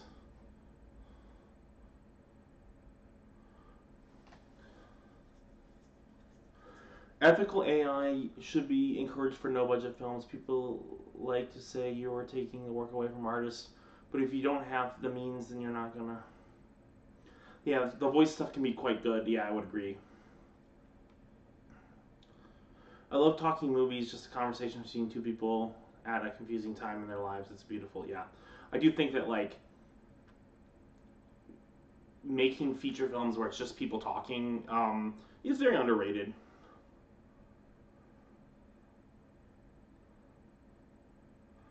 Yeah, I'm just like, who cares if the voice is AI? Like, if you are training it off of data that is like ethically sourced, who gives a fuck? Like, I've seen people use AI to great effect, and I've used people use it for terrible. I think the best way to get your eyes on folk film is to stop pushing it as a movement for filmmakers and start pushing it as a genre for viewers to be interested in. Right now, the messaging is very anyone can make a film, not people should watch these films. Yeah, that's a good point. I don't disagree with that. That's a good point. I think it's also been you have to realize like um up until recently there wasn't a, like, you know, like, folk filmmaking really exploded. Like, I was just thinking about it. You know, 5 years ago, I had catalogs 30 feature films on YouTube. Like, I scoured and found about 30 to 40 feature films. There are so many feature films on YouTube now that are free, I can't even catalog all of them.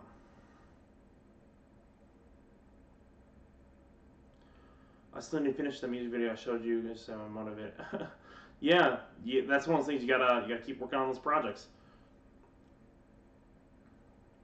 Like, but in general, like, there's so much product out there right now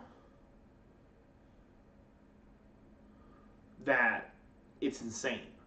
Before, and I think that's why the movement was branded as like, you know, anyone can make something, because we needed there to be volume to get people interested in it. Now that there's volume, if you bring it to an audience and say there's all these products you can watch and they're all different quality and they're interesting and a lot of them are cool, and now like part of me is like, maybe I should make a refined list of like Dan's favorite folk films, because I have a giant list of stuff that has like some of the greatest films I've seen, some terrible stuff, some middle of the road stuff that's not like, literally is like, stuff will put you to sleep, stuff that'll make you cry, stuff that make you laugh, stuff that make you, you know, get your blood pumping, whatever it is. There's just a genre for everything. It's like, maybe there needs to be a curation of like the top 50 films that I think are like the best ones.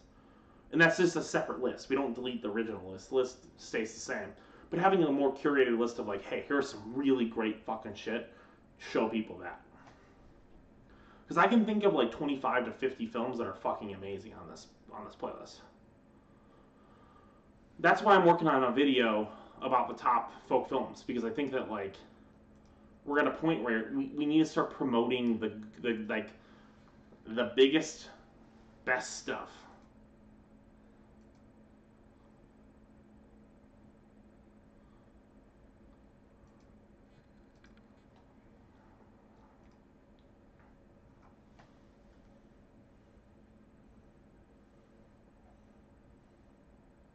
Give me a second. I'm responding to things.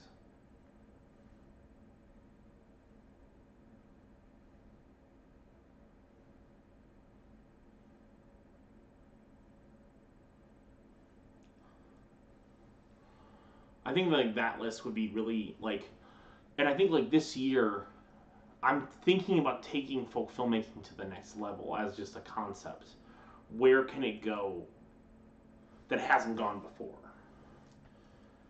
Like, we've made films, we've made them for free, we've gotten them out to people, we've talked to our audience. Where can it go now? You know, how do we engage with the critical masses? You know, how do we engage with an audience wider than just what we've been playing with in the sandbox?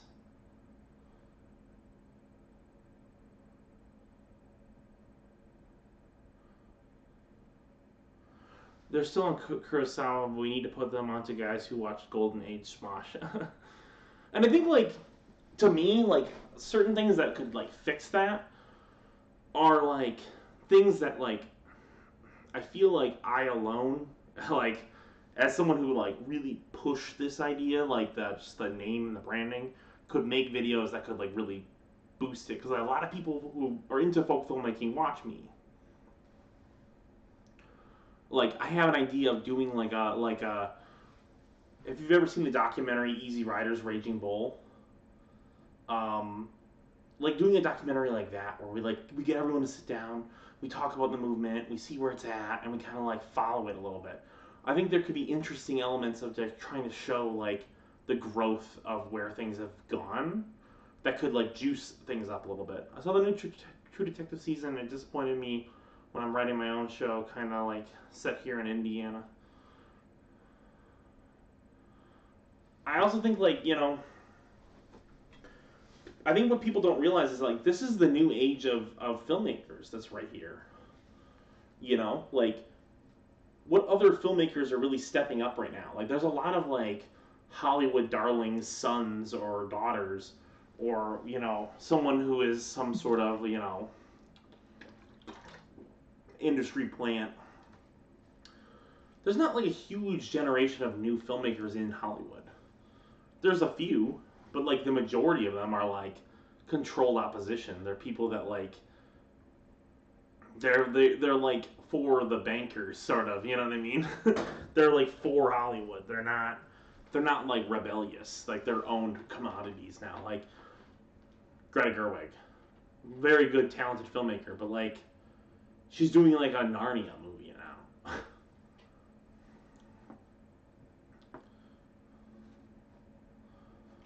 Things that get, yeah. I mean, again, like that's the question. I have a lot of audience, and I've always wondered, like, I'm sort of surprised that no one in my audience has like tried to reach out to like a publication. Like, it's not really smart for a filmmaker to try to reach to a publication to be like, hey, like, I'm some successful filmmaker. Like, we need the voice. Like, if everyone here in this group, and like, let's say I have a couple hundred people, if everyone messaged a single piece of source of media and said, like, interview Dan, interview Dan, interview Dan, interview Dan, like, you know what I mean? Like, if everyone just kept saying it, they would probably have to interview me after a while. They'd probably be like, who the fuck is this guy? Or Joel Haver. Let's say Joel Haver's because he's more of a mainstream.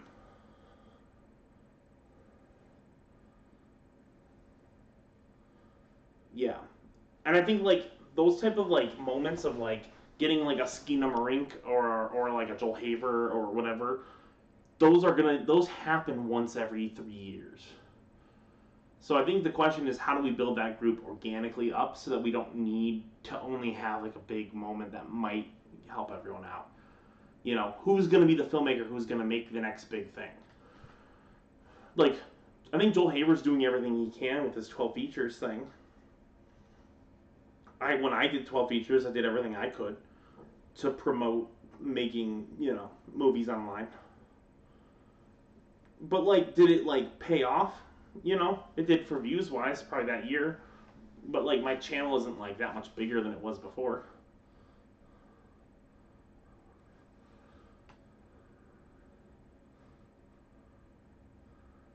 Yeah, I see what you mean about posters, Cody.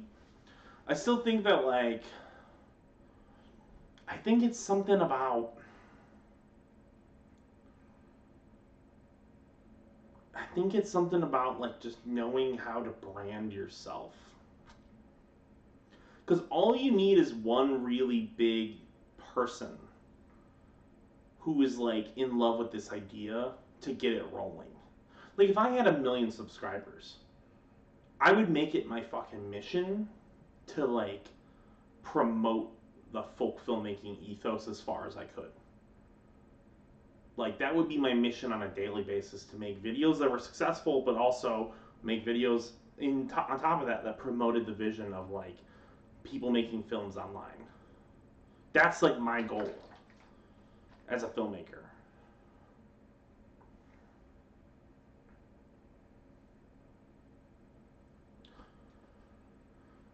I mean, mumblecore.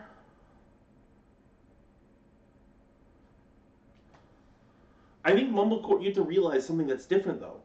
The space was different. Like, you could make a film that looked like fucking dog shit, and it would get into Sundance. Like, those films look like trash. They're not well made. They have great performances, and maybe that's it. Like, they don't even really have that great of stories. Everything I've seen, most of the mumblecore movies don't have that great of stories, that great of visuals. They have great acting, and that's about it. And they were doing well. Like, they were doing significantly well because they hit a space and time when you could do that.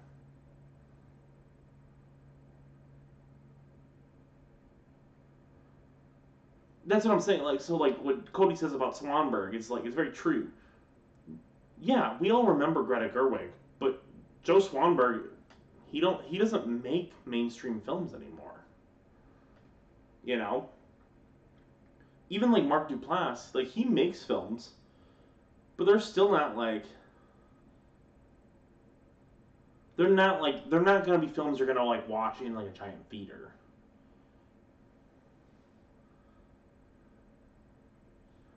It does really kill me sometimes to think that this success is something up to nothing but pure luck. See, I don't know if it's pure luck. People have always said, "Oh, it's pure luck." It's like, I think it's determination plus it's determination plus being at the right place at the right time and having the right stuff to capitalize on it. So like, look at multiple filmmakers who I feel like who do. Okay, like Joel Haver did. He had the right shit ready to go that when he blew up, people just consumed and ate all of it up. Cody, he's got a lot of films. If ever Cody blew up and went super big on YouTube, he has a lot of content, back content that people could watch. Me, if I ever blow up on YouTube, I have a lot of content that people could watch. That's the type of stuff that, like, it might not pay off now, but I do look at these films that I make that get 2,000 views and think, maybe 10, 15 years from now, when I'm really successful at this, you know, maybe that's when all those films are going to get like revitalized, because people are going to be like, wow, this guy was like making great stuff and it was getting nothing.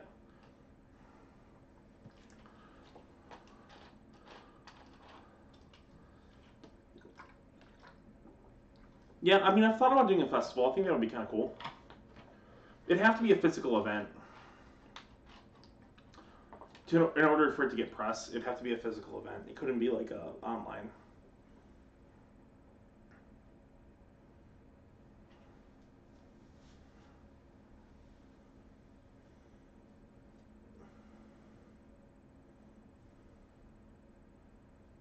Yeah, I mean, again, yeah, Swanberg's newest film. I haven't seen that one. I've heard it's good though.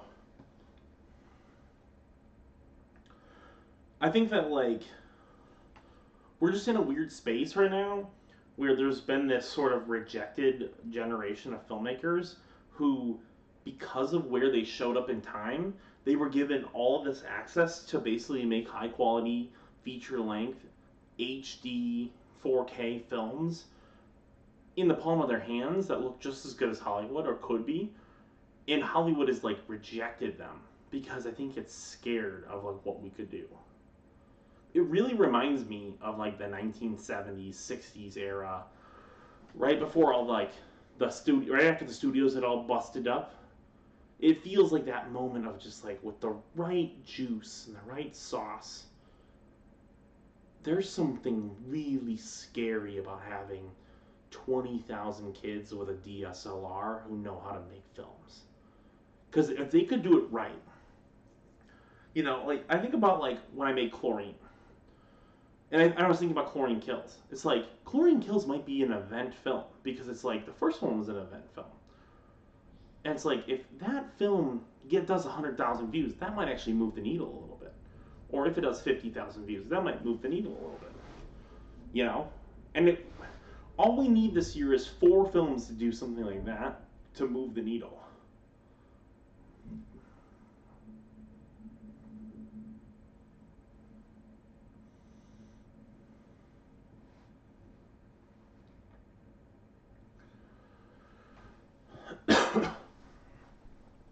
Yeah, events cost money, but like, that's the thing. As filmmakers, we all have a little bit of money. Maybe not a lot, but if all of us pooled it together, we could make an event. I think it's also like physical pop-up events in general. I was at a Thanksgiving Christmas party that my buddy throws, and he throws it like for probably like 50 kind of young, you know, like young kind of like working people. And I was one of the people who was at the party, and we showed the first year we showed Hell's a Timeshare in Florida, and the second year we showed Within a Single Second. And the amount of response you get from it in real life is so different.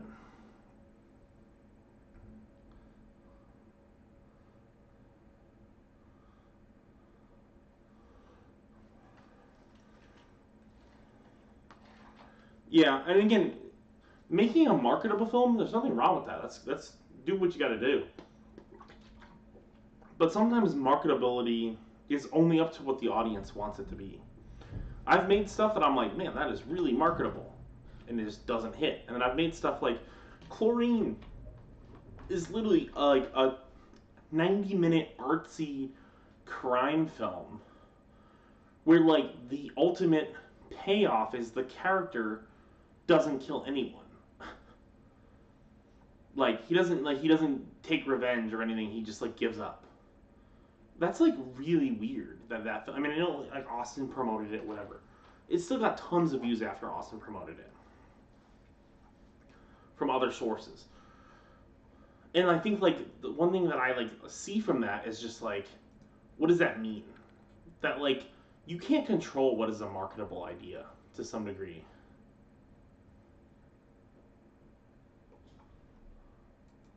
You just can't. Even if you want to, like I've tried to like figure out like reverse engineer what a good idea is, and I just don't know what a good idea is. A good idea is just whatever it is.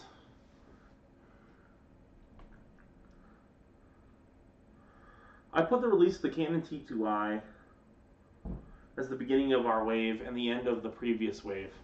No festival doors open for T2i era filmmakers. It was all over. That's what I'm trying to say. Like those T2i films, like never got.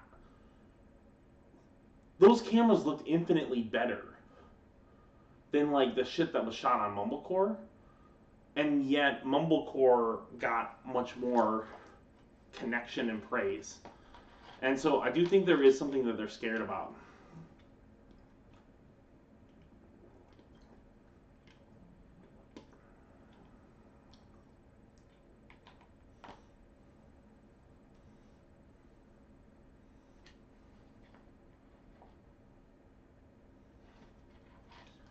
Yeah. Making marketable films is it's one way to do it, man. I've never been able to figure it out.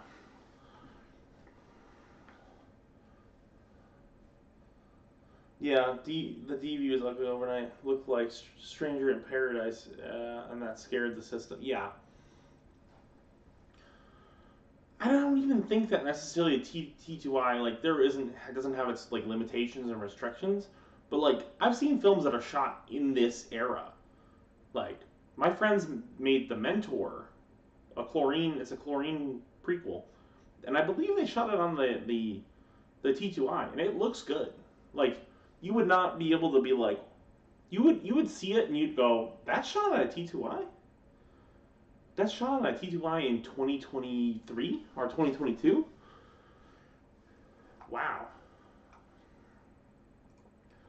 I think that's like really impressive to see like technology that like people would probably say like oh that's an old camera.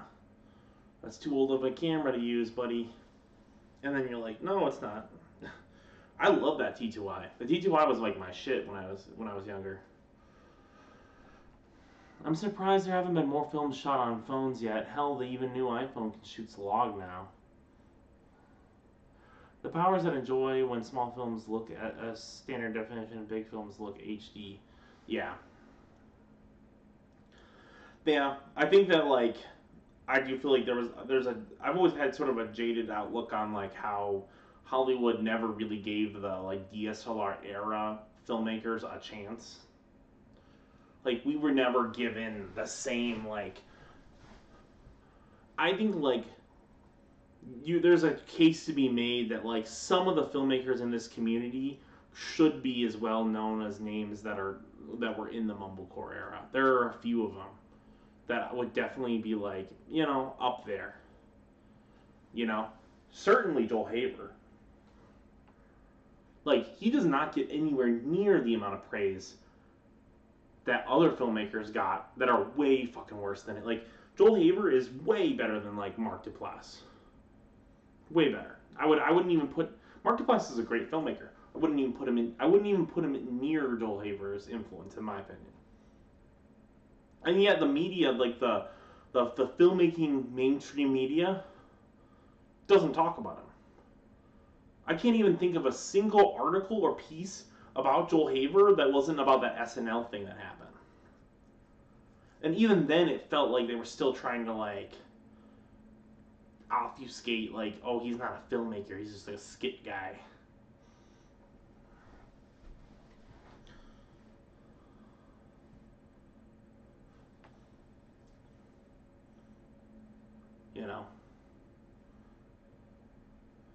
It's crazy.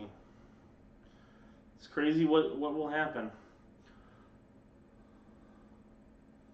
Right now, my film is.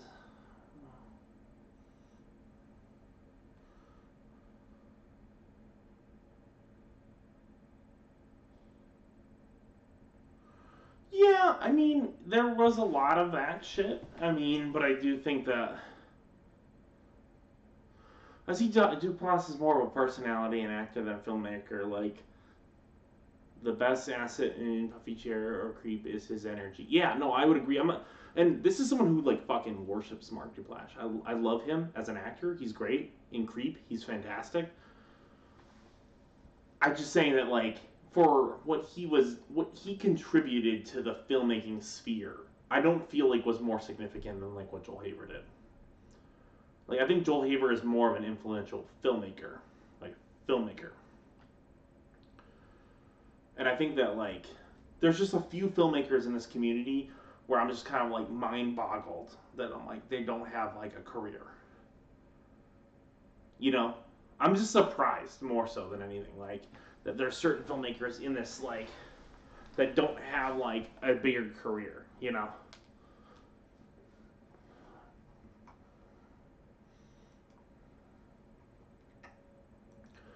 And it might come down to just like right place, right time, or not being in the right place. You know, as in physical location. You know, like I think a lot of these places revolve around you being in, you know, giving your soul over to like LA. You know, if you're not in LA, then you're no one. Yeah, there was a lot of that. I can't even say I wasn't enwrapped in that when I was. I mean, I was so much younger though. You know, like when the DSL, like when the T2I came out, it was like probably 2012 for me when I got it. Like 2011, 2012. I think it was 2011 when I got my T2I. And like I was definitely in like a much more of a gearhead back then than I am now. I was more into like yeah that all that stuff like how to make a movie look cinematic rather than trying to make a cinematic movie. And I do think that a lot of those people just needed time to like bake a little bit. You know what I mean? Like those just were those. That was an era where you needed people to like learn their skills because you were giving a broad base of just random people equipment and saying like go film shit now. It's all in your hands. Go do it. And you know you could go do it. Like you literally could. On right place, right time. If I could choose people to know if I had to live in this time period and be an artist, I'd choose to know Joel, Dan, etc. So I'm happy. If I could choose people to know,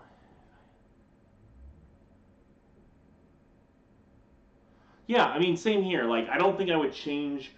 If anything, I do feel like we also live in a time with the biggest. What's the word? Opportunity. We have the biggest opportunity here because there's something that's like the soil has been tilled for like 20 years and it's like you really haven't had that rebellion yet and it's just a few good fucking movies away from figuring it out.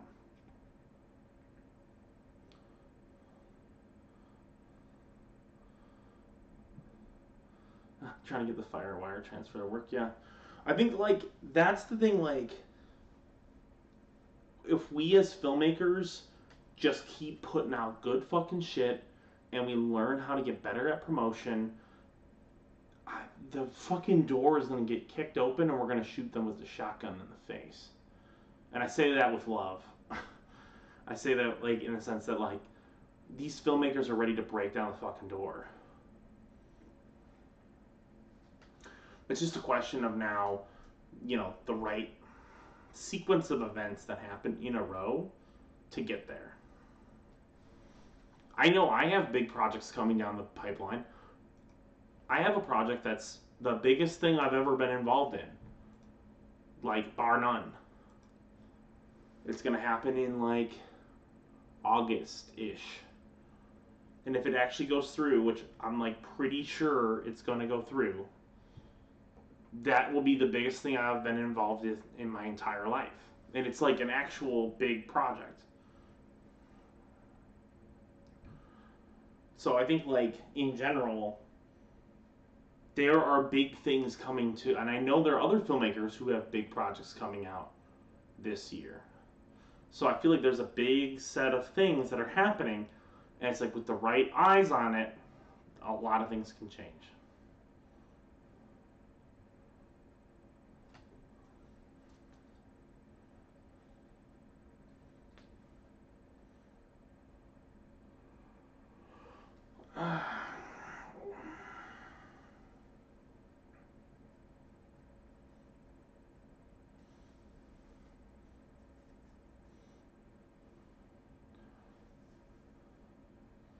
Sorry, I'm looking at my phone real quick.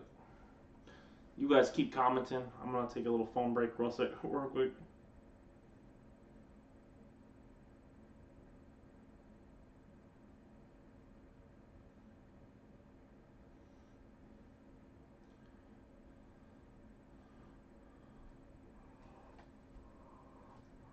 I'm tired. But you know, like everything comes in waves too, man. You know, right now, I mean, I feel like we were on a downward spiral for YouTube feature films for about like a year and a half.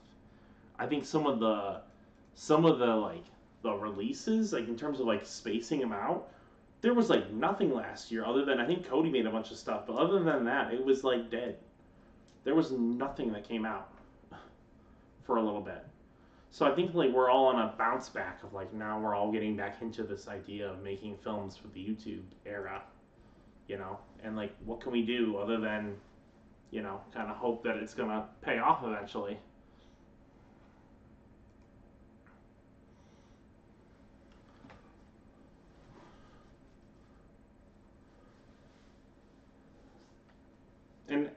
And like I've noticed that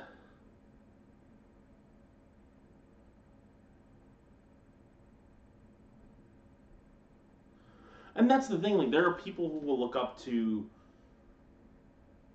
I look at it as like a Kurosawa Lucas thing, where like Kurosawa was like a filmmaker that Lucas looked up to, and then when Lucas got bigger than Kurosawa, he would prop up Kurosawa and he'd help him produce films. You know what I mean? Like, or like Paul Schrader. You know, like George Lucas and Francis Ford Coppola helped produce Mishima: Life in Four Chapters. So like, I think that like it might even be before the next generation takes over before things kind of really get going. Yeah, I guess I guess one of the big things is how to figure out how to do something truly extraordinary with limited scale and resources. I think like I feel like Chlorine Kills like is my answer to that.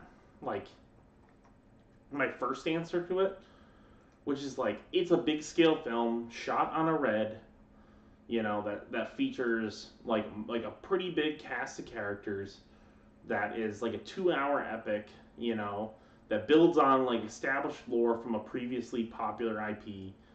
You know, I think like if there was any film that's coming out in the next 2 years in the space that could like have that potential, and maybe I'm being like very like, you know, self aggrandizing here, I do feel like Chlorine Kills is like that film. Like it's a film that like it does everything the original does better, and then on top of that, it's also like it's something that's like I don't think we have seen yet. We've seen a lot of films be like, you know, man with a DSLR filming, you know, on the street, or you know, like this is like kind of like a film that tries to, I think, merge the uniqueness of improv filmmaking with also a more higher budget Hollywood feel.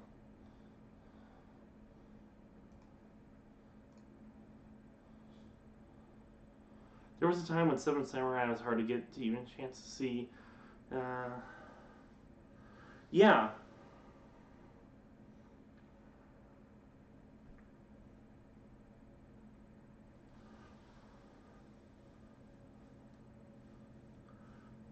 Yeah, I think like people don't realize that a lot of these filmmakers that were like Kurosawa and stuff, like, yeah, obviously they were well respected in their time, but like they were also propped up by filmmakers who were fucking juggernauts, and then they were like, that's like my dude. That's like my dude. I like that dude. You know, there's a lot of filmmakers who were like that. That got propped up because of like filmmakers who ended up becoming fucking giants in the industry. So I do think that like it reminds me of that Velvet Underground thing, where it's like maybe only 200 people like listen to Velvet Underground, but every one of those motherfuckers created a band. And that's the thing I feel like about folk filmmaking. Maybe I only have 500 people who watch every film, or 1,000, but every one of those motherfuckers is making a movie, And it's like, who will they remember as the guy that helped them out 10 years from now when they're making stuff? They're going to say, oh yeah, it was that guy Dan who was like, always there, and he was always commenting, always being there. He made films, he's pretty cool.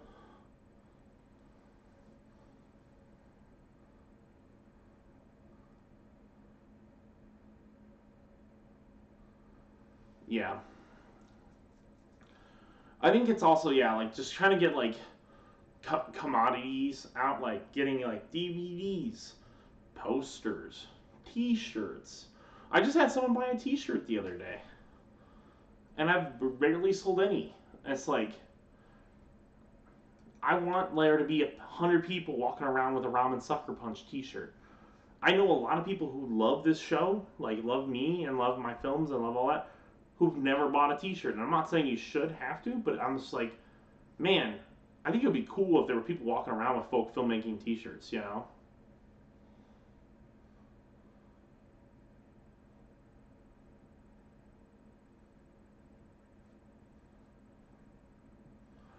Yeah, and I do think that like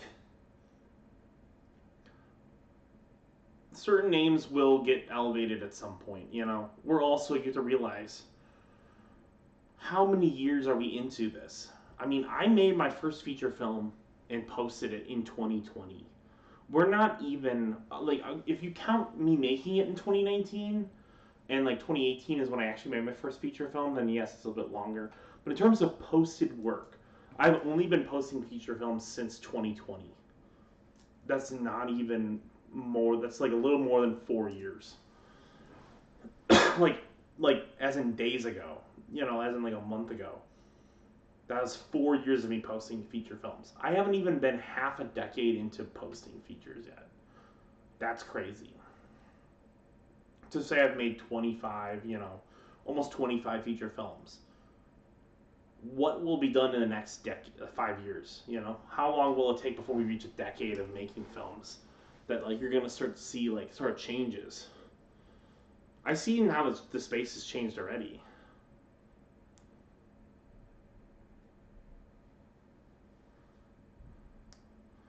Yeah, that'd be kind of cool.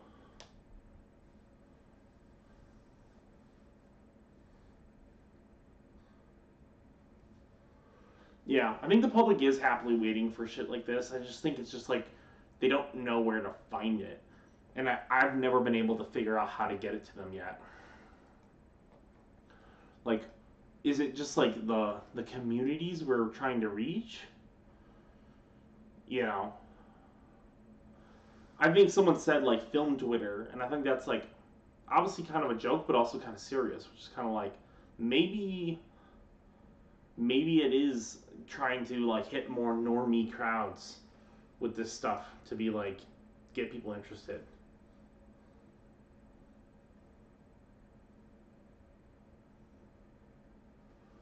You know, how do we make art that is accessible to the masses without necessarily selling out what makes us us?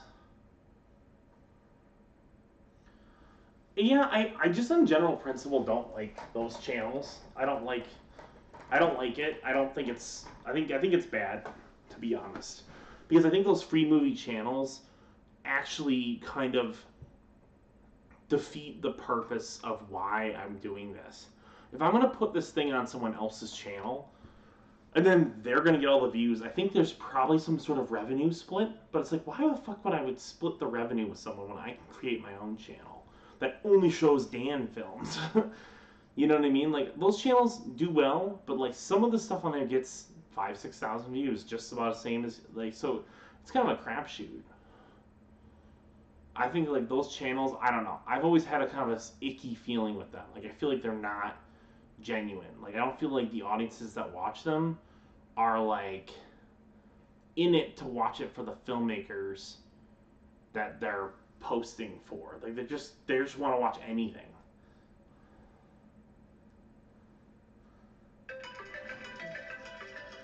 Well, I'm getting a call from the girlfriend, so I'm gonna probably let you guys go. Give me a second here.